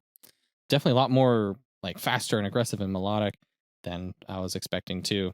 I was kind of pleasantly surprised by this album. Did you check this one out at all? I did. I don't know if I was that surprised about it. I think it sounded about what I expected from Federico, because you can definitely see the influence. Yeah, you can hear his writing style. I think his writing style is very consistent, coming from listening to a lot of Frozen Crown. This album also has stupid interludes, just like Frozen Crown does. Yeah, exactly. I think it's fine. It's not my favorite, but it's a nice listen overall. The vocalists, I would like them to be... Yeah, they got Grace Darkling and Ren Steel Knight, which is probably a stage name. Yeah, those are the stage names. So they have those two, and then they have Hiron and Taris and Deimos. We don't have their actual names, I think. Who needs real names when you can be cool in metal? I don't know which one, but I like one more than the other. I liked the more operatic one, which I forget which one that is. Yeah, that's the thing. Sorry, we just listened to the album without looking at anything, so we don't know. I want to say it's Ren, but I don't quote me on that. Yeah, we don't know. So you'll have to listen to it by yourself and find out, and we'll see later. We'll listen again and check. If you're interested, if you like Frozen Crown, if you like Frozen Crown, just like a little, maybe a little darker tinge to it, a different flavor, this will definitely be up your alley. Yeah, you should go and check it out. I'd say it's for fans of Nightwish. If I had to recommend a few songs from this, I would say the singles, New Evil and Daughters of the Night, I thought were both pretty strong. Then I also liked Blood of Heaven, being one of the more metal-y songs of the mix. Yeah. Give it a spin. Check it out. Well, getting into other female-fronted metal, or we'll say bands with more than one woman in them, Lovebites. They're still kicking around, maybe, hopefully, as they released a best of compilation for their first few years. Yeah. Specifically. So I don't think in the beginning. So this is just the beginning, as they have a in the beginning compilation. I know they're in a very sketchy place right now with their founder Miho leaving. I'm very scared. I hope that they still do stuff because I really like their style. This compilation, though, I think was voted on by fans and is a very strong compilation of songs. So if you need to recommend Lovebites to anyone, you can say, hey, check out this best of album, and you're going to get pretty much all the best songs.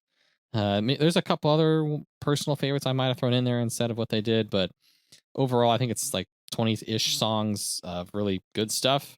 They also have a new song in there called Nameless Warrior that was made right before Miho left the band earlier this year.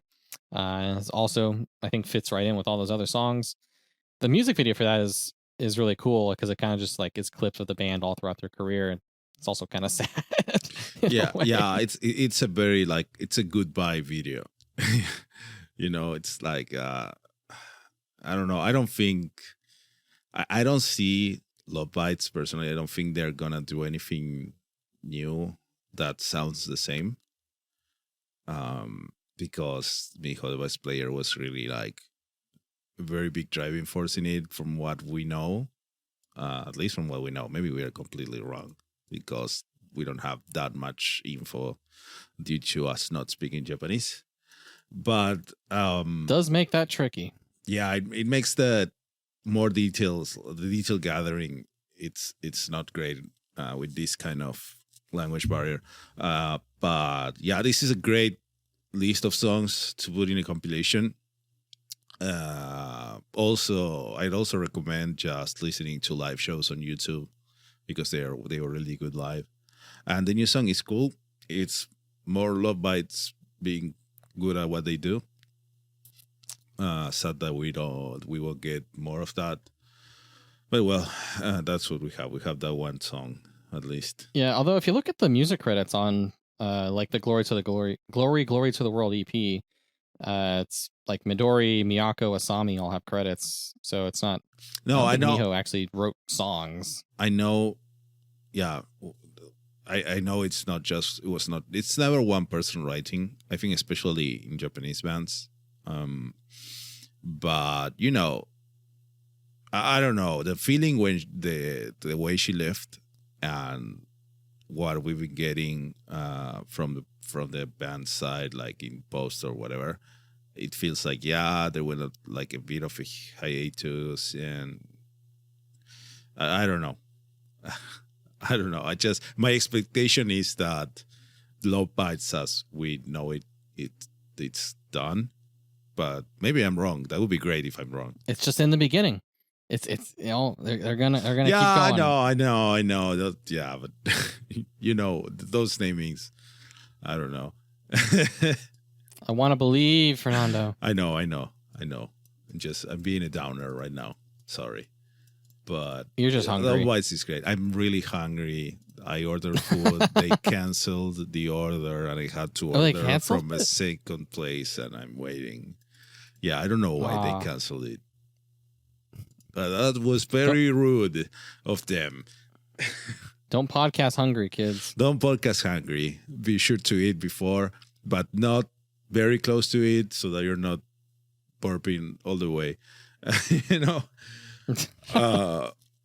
I want to listen to Lovebites now. I'm just going to go and listen to Lovebites right after we finish this. Oh, yeah. Because I'm gonna this is put good it on shit. now. I cannot listen while we're recording. I just can't process talking to a person while I'm listening on the headphones to loud metal music. You don't need to process what I'm saying. It's not like I say anything of value. Yeah, but come on. We're having a conversation here. We're having a conversation here. Now we're talking to the audience, but we're also talking to each other. Otherwise, this doesn't Indeed. work. This becomes very boring. How can we go in tangents if you're not listening to what the other one is saying? So that I can We're all about those tangents. so that you're saying something and I can bring up something completely different and just derail everything. That's the only way it works. Well, you know, we were just talking about a best of compilation, so we should Yeah. get into the best of the year We can because get it is the end of the year. end of the year. Let's compile our end of the year stuff here. Jingle. So I think with us having done so few episodes of Powerful this year, the things that stood out to us enough to talk about on said episodes are probably going to be our favorite things from this year. So I know, I think for both of us, our top might be Edu Falaschi's album here. Definitely. Vera Cruz is so good, and it was so nice to listen to it when it came out because it's old school power metal again, but it does sound really good. It sounds modern enough. It is basically what if Temple of Shadows came out again, and I'm all for it. That's a very good album. It's a very, very good album. Edu nailed it. We've known for the past couple of years, we all had this image of Edu Falaschi not being great. Like, oh, he's washed up. Because he had some vocal issues. He had some actual real health issues with his vocals, and there were some shows that were released, some live shows that were not great. He has been touring Temple of Shadows for some time, and it didn't always work out. But this album, man, he's great. He's back. Edu is back, and it's amazing. And there's a lot here. There's narration, there's long songs, there's face melting shreds, there's stupidly complex guitar playing, there's dead simple hooks, there's Brazilian rhythms like we mentioned when we were talking about NorthTale. There's acoustic guitars, there's different percussion instruments. The blend of textures is really diverse, really great. And I know that for a lot of people, it's missing that main single with the main hook that everyone will talk about later. But I don't give a crap. I love listening to this album. I love listening to all the songs. Land Ahoy is great. I just, Yep. yeah. Pretty much every song on here is probably gonna be someone's favorite. Like you said, there's no one killer single, but all the songs are good. Like I know I'm really into Ancestry and Fire with Fire. We talked to Alice earlier, who's super into Mirror of Delusion. Land Ahoy comes up a lot. I really like Face of the Storm too. Coming in at the end. The Ancestry. There's lots of good stuff. Ancestry is so good. Oh my god. Just the way the riffing, the everything. It's great. It's great. It has the sound. It's wide and open and powerful, and man, it's great. I love it. Yeah, a lot of albums that if they come out early in the year, sometimes by the time the end of the year comes around, I might have fallen off on it a bit or gotten tired of it. But this is one I just put it back on and I just get right back into it. I'm like, hell yeah, this is great. Mm-hmm. So there we go. It is Great definitely a top contender there. Top contender, and if you don't think so, that's fine. But How dare you have a different opinion? This great power metal album this year. It's this one, and it's been a while. Like I like this style of power metal a lot. It's been a while since a new release felt so good. I think part of this one is like it was such a surprise. Like I had no idea this even was coming out until like it was out, and it's just like holy shit, it's fucking amazing. So going from 0 to 100 like that came out of nowhere. It does something. It was just a great surprise for everyone. It's especially the way that we found out actually was because someone put it out on YouTube before it was supposed to release, and someone found that and shared it because this album was promoted in Japan, where Edu seems to be more popular. And I remember someone found it on YouTube. And it was like, hey, this is an album by Edu Falaschi. Like, what the fuck? And oh yeah, it's supposed to come out like next month or something like that. And then they took it down, and then it actually came out, and it was great. I can't believe it. Mm-hmm. Oh man, other really lovely album this year is Ravenous, their Hubris album, which we have talked about more than anything else on this show this year, with the interview with the guys. But damn, that's a good album. Mm-hmm. Yeah, if you want to know our thoughts and everything, you can go listen to our previous episode, to episode 42. You will see the conversation with Jake and with Rob from Ravenous, and we go in depth on all of the songs and talk about the story of the album and how the story of making it and the different meanings on all the songs. It's a really solid, really good album. I'm not saying this just because they are our friends. It's actually good. You should go listen to it. You can think of it, if you want, as they called it once, a great power metal album for people that don't like power metal. And you should go check it out. It's worth it. And if you're only gonna check out one song, check Die 1000 Deaths or Carnage in Carthage. Or if you are really, really adventurous, go listen to Of Beasts and Faust. We can talk about it for like another 4 hours, but we already did that. So go listen to that episode. Yeah, I won't go. I think we should harp on about that one too much, as we already have. Mm-hmm. I'd also like to bring up as another one of my favorites from this year, that it's just one of those that I can just kind of always go back to and really have a good time. And that's Galneryus' album this year, Union Gives Strength. Galneryus is like the most consistent band out there in terms of just being high quality power metal. Yeah, there's no weak releases in Galneryus history. Time passes, and they have a lot, and they still just put out banger after banger. And it's great. And even this one, which was like, I remember seeing posts because I actually follow them a bit, of how they tour a lot and they had to stop touring. Right, they tour like just in Japan and Asia, but mostly locally only. But they do tour a lot, and they had to stop. So, and you can see like this album was Union Gives Strength, and there's a couple of re-recordings here. So 3 of the songs, if I recall correctly, are actually old songs re-recorded with the new drummer that they've had since the last album. Yeah, they just picked up a new drummer during COVID. Mm-hmm. Yeah, he was he's a young kid, and he's great. But the new songs are just Galneryus delivering Galneryus. It's worth listening to. It's great. You don't get any of those.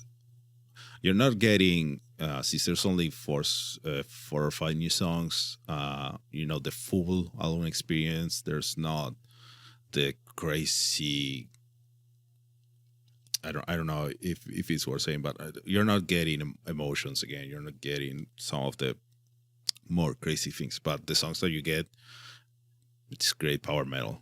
It actually did pretty good when it came out in the Japanese charts.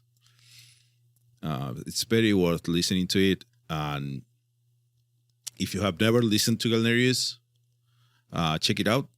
And when you like what you hear, go listen to any of their other albums. And I mean that any of them. Just pick one and then pick another one and keep going. So great. I just want them to come back to doing live shows, and I want to get more newer live shows. My food is here. Yes. Go get the food. Getting the food. Jingle ball. I will listen to Galneryus while you get food. Another album that we talked about a lot in the few previous episodes that we did this year was Seven Spires, Gods of Debauchery. It's just, it's very good. It's a big album. Big album. Big old album. A bit too big sometimes for its own good. Just a little tiny bit too big. But it has some great songs in it. Great performances. So it's worth a listen. And if the full album is not worth a listen to you, just go to the main songs. Go to listen to the Gods of Debauchery, the title track. Go listen.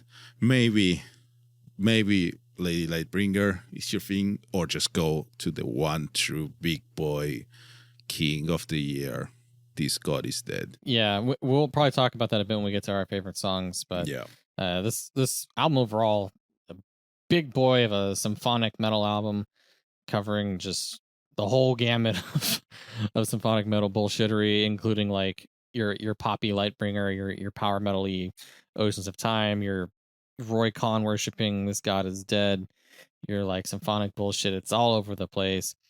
It's like just a very impressive album. These young kids and their fancy music education, they know how to make a fancy album here. They've got a live show for like their first one since COVID with Lords of the Trident tomorrow, I guess. So that'll be cool. Yeah. And they're touring with fucking Dragon Force next year. Yeah, that should have happened already, if I recall correctly. They were going to tour with like Amaranth or some shit last year. Dragon Force is a new one. Yeah. Okay, Dragon Force is a new one. So yeah, that man, I wish they would come my way, because just hearing Adrienne singing live on Twitch is so good, and she's just practicing. So those shows, streams are cool. Those shows are probably amazing, and anyone that can get to some, just go. When you're listening to this, that show that Kyle was mentioning already happened, because I'm not that fast with the edits and releasing the episodes. So that was the December 31st end of year little show with Lords of the Trident. I assume it went good. You tell me. I think Ty listens to the podcast. So Ty, leave a comment saying if the show went well. It probably did. You specifically. Yeah, specifically. Or if anyone else went to that show that listens to the podcast. Yeah. But anyway, Gods of Debauchery, great album. Not perfect.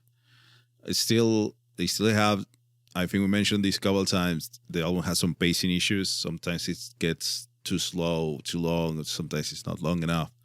But they're getting better with each album at that. So very looking forward to any new things that they do. And big recommend, especially the song that we'll talk about later. Indeed.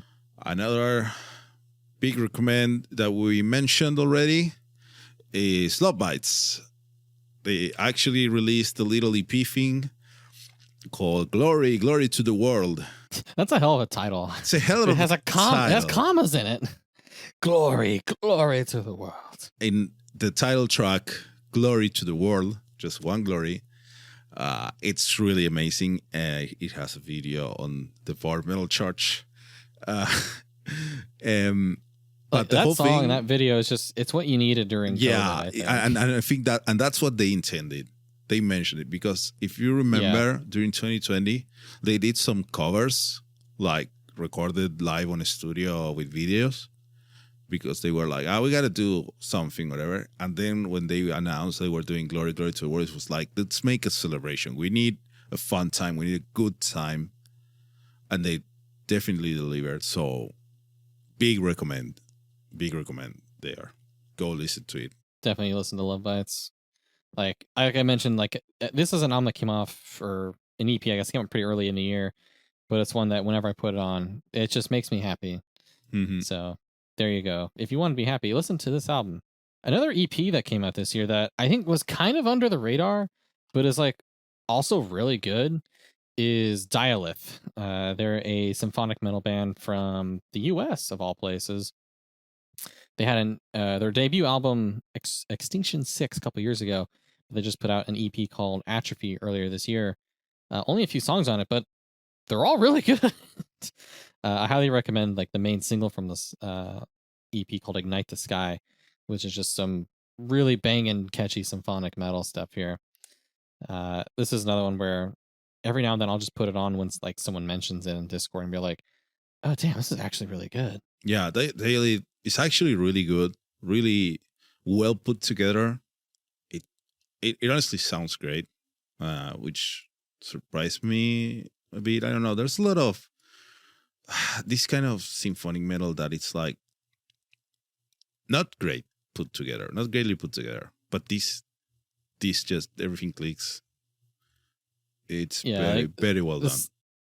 The symphonic female-fronted metal band is a bit of a cliche, but it became a cliche for a reason. And like there are bands that do a really good job with it. I think this is one of those. Definitely. Even the interlude on this I thought was good. Like I never like interludes. I've been spending this whole fucking episode bitching about them. Yeah, it's very hard to make an interlude compelling. It's a very high bar to pass. But give it a listen. Give a listen to this because it's worth it. Yeah, and then getting into another album on the darker side of things that I like this year.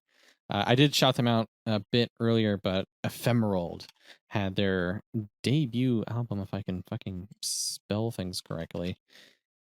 Ephemerald had their debut album Between the Glimpses of Hope. That's a fucking death metal title right there, ain't it? That's nice and edgy. Highly recommend this like really grand symphonic melodic death metal. If you have to just check out the first song, Grand Creation. I think it does a really good job of showing what this band is about. Really just kind of grips you from the start with its intensity. I think I've listened to the song Lost, which is just like weirdly catchy despite being like death metal. Like a ton this year when I was looking at my like Spotify rap stuff. And this is, like I said, another one that came out pretty early in the year, or at least we discovered it early in the year. Like these are just some dudes from Finland came out of nowhere and released a fucking banger of a death metal album. Let's go. That's great when that happens. Yeah, like some really strong debuts this year. This is one of them. Really excited to see where these guys go. Yeah, definitely. And then I cannot not the mention true this album of the year. The true AOTY. What is it going to be, Fernando? I gotta say it because I really actually like listening to this a lot. But Eons Enthroned into the Arcane. I listened to it so much. I really like it. I really like how it came out. I know that I'm tooting my own horn. I know that this is the shameless self-promo that everyone hates. But god damn it, we released the album and I really like listening to it. And a lot of people like to listen to some of the songs, so that's good too. That's great. But this is my list. I like it. It's in there. It's in here. Yeah, I really like the Eons Enthroned album, which I don't just mean as a dude who talks to you all the time. Songs are legitimately good. I know there's a lot of guys who worked on that and collaborated, so you guys all did a lovely job. I'm stoked to hear more. When's the next album, Fernando? Come on, let's fucking go. It took like 5 years. I don't know about it's like one of the songs to Sheath the Blade has actually been in the making for almost a decade before I even joined you guys. It's nuts, but it actually came out. Was Greg working on that or what? It was Jeff. Jeff has had that going good around. Old Jeff. Yeah. Like 5 different vocalists tried that song, I think, at one point. It's insane. Really? Yeah, but finally it came out in its final form and it's really good. I don't know about the next album, but there's a song coming on January. So look forward to that. One little single. We like singles. I like singles. A new song or just the video? No, an actual new song. Oh shit! Yeah, I thought you yeah. were just working on the video for the other song. We are working on a video for Veins of Gold, which will come out also in January. But then we're actually working on a new single, which is pretty. I think it's almost fully written, every part, so we just need to get into recording soon by the time you listen to this. So look forward to that. Hopefully you'll like it. I like it. It's been like stuck in my head already. Well, that's So good. it's Like, catchy. you get the song stuck in your head, you get it out into the world. Yeah, exactly. That's how it goes, right? That's how it goes. That's how it goes for me, at least. And if speaking of songs, let's dive right into more specifically our favorite songs, because you might have noticed that I talk more about single songs than about full albums. It's really hard to talk about full albums for me. You really transitioned into this with speaking of songs. Yes. That's literally what we do. We speak of songs. Yeah. Don't question the segues. I love it. Our transitions are, you don't question them. They just happen. They are what they are. You accept them. That's how we roll here. Okay. So let's start big. I'm going to start big. This is, to me, Song of the Year, which is saying a lot because I never choose the Song of the Year. But Seven Spires, This God is Dead, is a fucking masterpiece. And the only thing that I can criticize about it is that it should be longer. It should take more time to indulge in all the small sections that it has within it. It's a long song, but it's an amazing long song. It's right there at the top of the list. A whole narrative, a whole character experience, a whole musical trip. It has all the different sections for the right reasons to tell a story. It's very clear that you're getting a story of a character that's going through its own problems, its demons, and you get context of it because you have multiple characters in it. You have the great guest participation of Roy Khan that in so many levels is such a good role in there. And just the performances of all the musicians, the orchestration, just the everything is, mwah. It's great. Go listen to it. It's one of those songs where just every element just works incredibly well. All the different sections, the choir, the orchestras, the individual like performance from like drums, guitars, all of Adrian's stuff, Roy's guest vocals, the emotional trip that it takes. I think the lyrics are good. Like, this is just Seven Spires at their absolute best. And like every now and then I'll put the song back on. I'm like, oh, is this God is Dead still a fucking banger? Holy shit, yes it is. Every time the song like climaxes, every time Roy Khan comes in, it's just like, oh my god. Like, what are they doing right in a song that's good? What the fuck? I love it. It's great. It has the little phrases that are repeated throughout, musical phrases. They are perfect and they get utilized at the right moments. You get the right payoffs after the tensions, after the different sections. The transitions are great. Everything, the clean vocals, the harsh vocals, it all, it's perfectly merged into one great soup.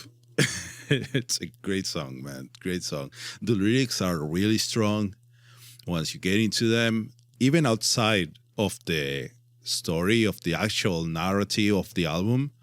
The lyrics, really strong points that you may feel that are, I don't know, you might relate to them in a level that you didn't expect. I find that really, really interesting. It's a very powerful emotional song in a way. Very, very good. Just the first sections with Roy Khan, you get this yearning and this ultimate like a bit of sadness, and then the just being detached from everything, then trying to go for some anger, and then you have the big payoff at the end that seems to have more clarity on everything. But it's still overall a dark time. It's just a great song. We also talked about this a lot in a previous episode that you can find. I'm okay with talking about this song a lot. This is such a good song. I just want to listen to it again. Maybe I won't listen to Lovebites after the show. Maybe I will listen to this. I mean, Lovebites and Seven Spires are very different bands. Very different bands, very different moods. We'll see what happens. But to me, that's the song of the year. It's not even a power metal song at all. Some parts, maybe a little bit, but not really. Not a single bit. But we'll talk about it. The song that comes after it on the album is a power metal song. Yes. If that counts. That counts. But this one, it's not, but it's so good. And we want to recommend it to everyone because it's worth listening to. It's great. Yeah. Let's go to a power metal one. Let's go to a power metal one. That's also really very good. Power metal one. Very power metal, really good. And it's Glory Days by Fellowship. Yes, the Fellows. I'm so glad they put out this song pretty early in the year, like it's like some January or February shit. Yeah.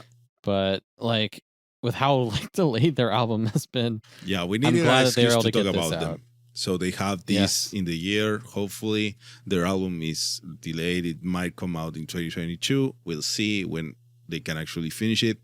But they said it's done, didn't they? I don't remember now. I know they were like doing the behind some the scenes things. thing. I was right. They finished the recordings. They finished all the recordings. Yeah, something like that. But this song, Glory Days, they released as a single. I love it. It's great. It's power metal and it feels kind of nostalgic, and not just because of the topic of the lyrics. To seek the glory days. Yeah, to seek the glory days or something like that. I'm bad with lyrics, but I like Fellowship's lyrics. Like they have like this nice poetry to them that I think most bands kind of neglect. Yeah, I know Matt really tries on his lyrics there. Yes, definitely. He puts the work in. And musically, it's just a very nice trip. It has the writing is very involved. The songwriting, it's not just a straight song. It has a little. It's not a crazy prog thing, but it just goes into enough different places that it doesn't feel stale at all. It's always hitting you with some fresh sound. It's a style of songwriting that I really enjoy. That's not the more standard, I don't want to say European, but like it's not like the Germans kind of power metal maybe, but it's more like I don't know, a more Deep Purple kind of side of things in the harmony. It's a purple sounding kind of thing. No, it definitely has that more like band Deep Purple. Oh, Deep Purple. I thought you just were referring to the color purple as a sound. Please, like you fucking baby. Never mind that. God. So it's a good song. Go listen to it. I think some of the nostalgia comes from the fact that the chorus is similar, reminiscent of the ABBA song, The Winner Takes It All. But it's still, I really like it. I really recommend it. Go listen to it. I think we were maybe a bit worried that like the EP and especially Glint was just like a fluke and that these guys wouldn't be able to keep it up with good songs. But hey, Glory Days definitely put a lot of my worries to rest. The little bits from like their behind the scenes things they've shown I think also sound really good. So I'm very stoked about this. Mm-hmm. Yeah, definitely. Me too. What else do we have? What do you have, Kyle? I was trying to pick like a favorite song from Edu Falaschi's album being like my favorite album. And that's tough. I think if I had to pick anything, I would go with The Ancestry because it's right there at the start after this stupidly weird intro. And then just immediately grabs you with just some crazy shredding and it just doesn't let up. And every now and then I can just hear like Ancestry in my head and then like the all the like stuff that goes off. I'm bad at imitating guitars and I really love it. So I'm putting Ancestry up there as one of my favorite songs of the year. Yeah, definitely. I think that's a great song just to show that style of power metal. that I talk about so much. It's just, let's start with the shreds and let's just go with the power and the high vocals and everything, and it's done perfectly. It's a perfect example of the old style of Angra power metal. So good, so good. Just if you don't want to listen to the whole Vera Cruz album, just go to this song. That's it. Maybe La La Hoy, but this one, yeah. Speaking of land and, going across land, we can build a bridge and then we can burn that bridge with the song Bridge Burner. That was not a good transition. No. I don't care, because the song Bridge Burner by Ravenous is fucking fantastic. I mentioned this in our review and interview with them, but I absolutely love the song Bridge Burner. I think it's where their songwriting is probably at its strongest. You get like some super strong elements with dance orchestration. I think just really fits in a nice spot there. You get the epic chanting of the Bridge Burners like motto with the first in, last out. You get the sort of like almost like inspiring, but also kind of depressing chorus about these guys off at war. This is just, I think, where everything that they go for in their music, except for like the fun meme stuff, like really comes to a head. Like I just can't get enough of this one. Yeah, it's good stuff, great stuff. I know it's not the one that I mentioned when I mentioned the Ravenous album, but yeah, it's good stuff. It's not like the easy accessible one, I'd say, but it is definitely my favorite. I'm refined in my taste of power metal. All right. What else do we have? Fear of the Fallen by Halloween. Yeah, so Halloween had a big ol' fucking comeback album this year, bringing everybody together. Pumpkins United. What a lovely time that is. As I was going through all the songs in this album, I think Fear of the Fallen is the one that sticks with me the most. I think it's strongest, most bold in its songwriting. I love the way the vocalists play off each other, especially like towards the end of the solo. I think we did like the whole listen to your heart. I can't sing right now or ever, so I apologize for that. But God, I love this song. Yeah, it's a very good song, great example out of the album, which it was like the big expectation, probably the most expected album of the year. And then it's a big name. Lots of big names. Yeah, but I think it wasn't only the big name. It was that the tour was so successful, because the tour was actually great. The shows were great, and so everyone was like, "Oh yeah, the album can actually be good." And then because we had one single right before that, we had Pumpkins United as a single, and it was actually a good song. I was like, "What? Can this happen? Can a band actually come back so strongly?" And they did. And I know for a lot of people, the album fizzled out over the year. Like everyone was listening to it on the first month, and there are a lot of people were like, "Hey, I kind of forgot this album happened." Yeah, I think the album overall did fizzle out for me a bit over the year, but the strong songs are still there. Yeah, the strong songs are still there. Chief among them. Yeah, and this one, go listen to it again if you haven't. If you have listened to it first, go listen to it again. It's worth it. It's good stuff. Power metal is going. It's working. Yes, power metal works, and it brings glory to the world. Speaking of glory to the world, let's talk about glory to the world. We mentioned Lovebites' EP as one of our favorites, and the title track single from that EP is just lovely. It's great. It's just great. It has, I don't know, it has this great positive energy. Yeah, I love the chorus of this one, the learning to love yourself. It is the greatest love of all. Yeah. Isn't that nice of them? It's so nice, so nice. And we have the Power Metal Church in their video. Right? This is the one. Yes. And that's the one with the church. We're going to, whenever we go to Japan, we will go to the stupid We'll get church. there. We'll get there one day. We'll get to the PM Church one day. And you know which one we're talking about. There's a bunch of bands, especially power metal bands from Japan, that have filmed video clips in a church, specifically the one church. It's always the same one, and it's always the same shot, and it's just legendary now. The Power Metal Church, and this song is one of them. And we know where it is. We found it, So hopefully we'll get there one day and do something silly in it, like record a video or something. That would be great. It's probably really expensive because it's actually a wedding venue. But we'll see. We'll try it out. Dude, we should, next time someone from us gets married, we should do Destination Wedding at Power Metal Church. Yeah, just that. Oh man. That'd be stupid expensive. It's stupid expensive, and they will. The other, I imagine their significant other, which is like, what? Why? You just trust us. Just find a significant other who's really into Japanese power metal. Right. It's not that hard.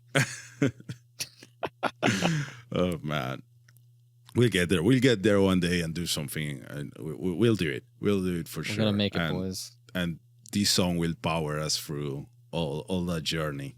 What a good song. Either this song or like Angel of Salvation, because that one was also filmed there. Also that, yeah, Angel of Salvation, and then we have a list. So if you're listening on YouTube, and if you're not, go to YouTube and go to our channel. There are playlists created, and one of the playlists that we have in our channel is all the videos that we found that are filmed on the Power Metal Church.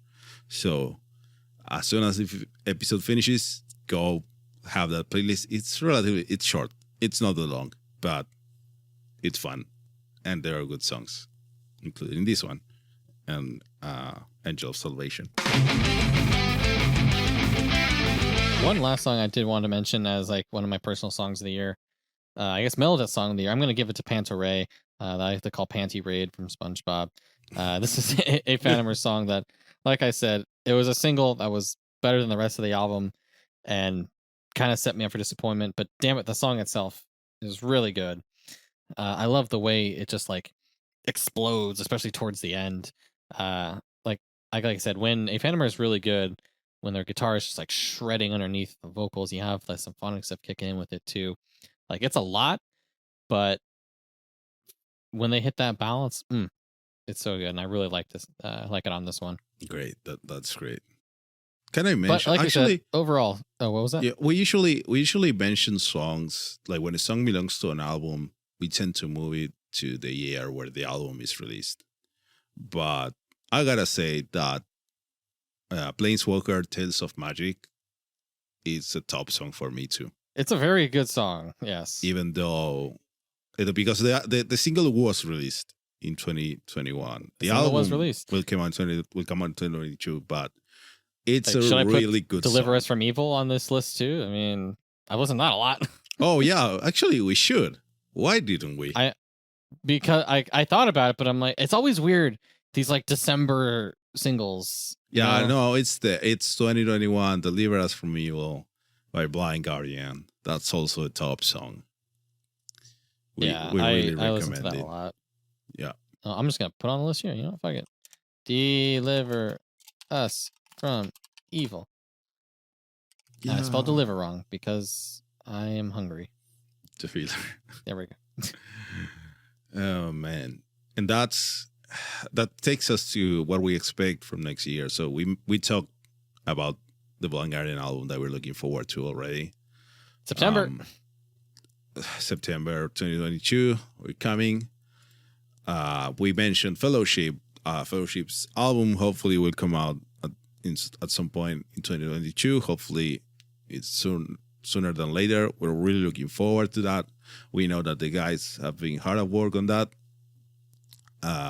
Then there's Ascension. That's allegedly. They said their album is done. Yeah. They said it's done too. It's just one of those like, fuck. But then they also mentioned a collaboration, if I recall correctly, with this other band that is always delaying their stuff. With Dragonland? With Dragonland. I couldn't believe the fact that like they said those are going to cross over. Like these two meme bands, like, oh guys, we're definitely going to release something after like 10 fucking years. It's like they went out of their way to like find the funniest like collab they could do. Man, hey, reading that was like crazy. Like, oh, the two bands that have been, they're like, yeah, something's coming up for so long, and like, oh, we're gonna do a song together. It's like I all I can figure is, oh, now both their delays will combine into one massive delay. It's like everything is delayed. This is Half-Life 3. This is fucking Silk Song. This is Metroid Prime 4.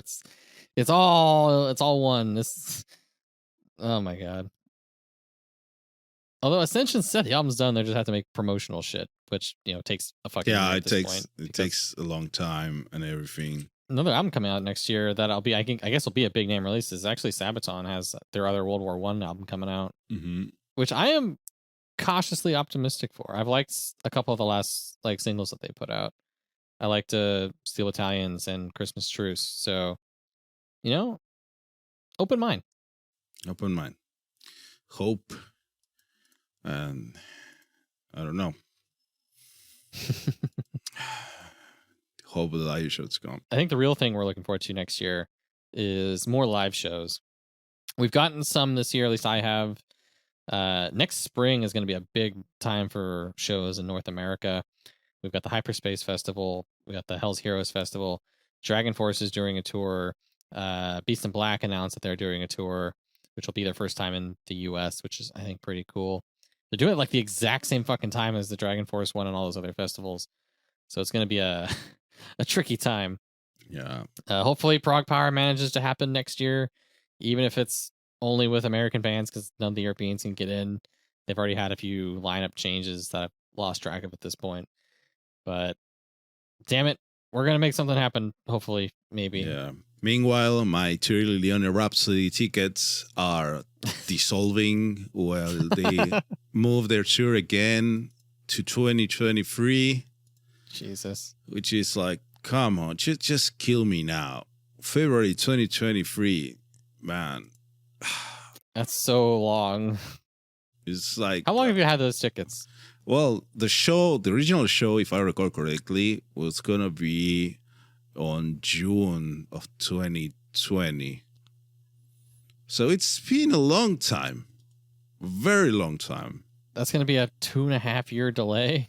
Yeah, it's not. It's killing me. It's killing God. Me. The paper will dissolve before the show happens. Do you actually have it on paper? It's not a digital thing on your phone? No. What? No, I live in Latin America. Sorry. We just go and get our tickets printed. Do? Yeah. Amazing. I don't know now. Maybe now we changed already, because these 2 years were actually a big update in remote technology, basically, and making everything digital. I've actually had some shows that had digital tickets, but only for Muse and I don't remember the other one. But for this, it's you just go to, there's one of the ticket companies here, imagine Ticketmaster or everything, but one's from here. And you just go to one of their sale points and they just print you the ticket. So it's like an old school ticket, you could say, right now. It's not even fancy. It's just a yellow one. It doesn't have cool art or anything. Well, I really hope that your ticket doesn't totally dissolve by 2023. That would be great. But anyway, that would be the end of 2021, basically, for us. We are recording this on the evening of the December 30th. So this will come out on January. Sorry, not sorry. But that was a big year, a long year, more than big. We did very few It was episodes. a long year, and yet it was also a short year. It was also a short year. It feels like forever ago since the Eons album released, but it was just a couple months. And then doing the album during 2021 felt like forever. It was, I don't know, a decade. Everything's weird. Nothing made sense. We had a long Formula One side tangent thing, so we weren't thinking about power metal. We'll come back to that someday. Formula One is the reason there were fewer powerful episodes this year. It's one of the reasons, probably. Call us normies, whatever. We hope that we're gonna do the show a bit more. We'll see how that goes. It's more fun to not have a consistent schedule, it's right? more, yeah. Because then it's just a nice surprise. It's always a nice surprise. You're just like, oh, look, there's a new episode of this show that I forgot existed. This is cool. Now I have something to listen to. That's great, right? We were doing you a service, but it's all for you, the listener. That's it, I guess, for now. We'll probably keep the ratio of guest episodes, non-guest episodes the same, which is like half and half by now. We'll see. Well, it gives us something cool to do if we have guests on. Mm-hmm. Yeah, definitely. And well, Happy New Year. It already happened, but whatever. Have a happy 2022. Have a good 2022. Listen to some metal. And above all else, stay powerful. Stay powerful, everyone.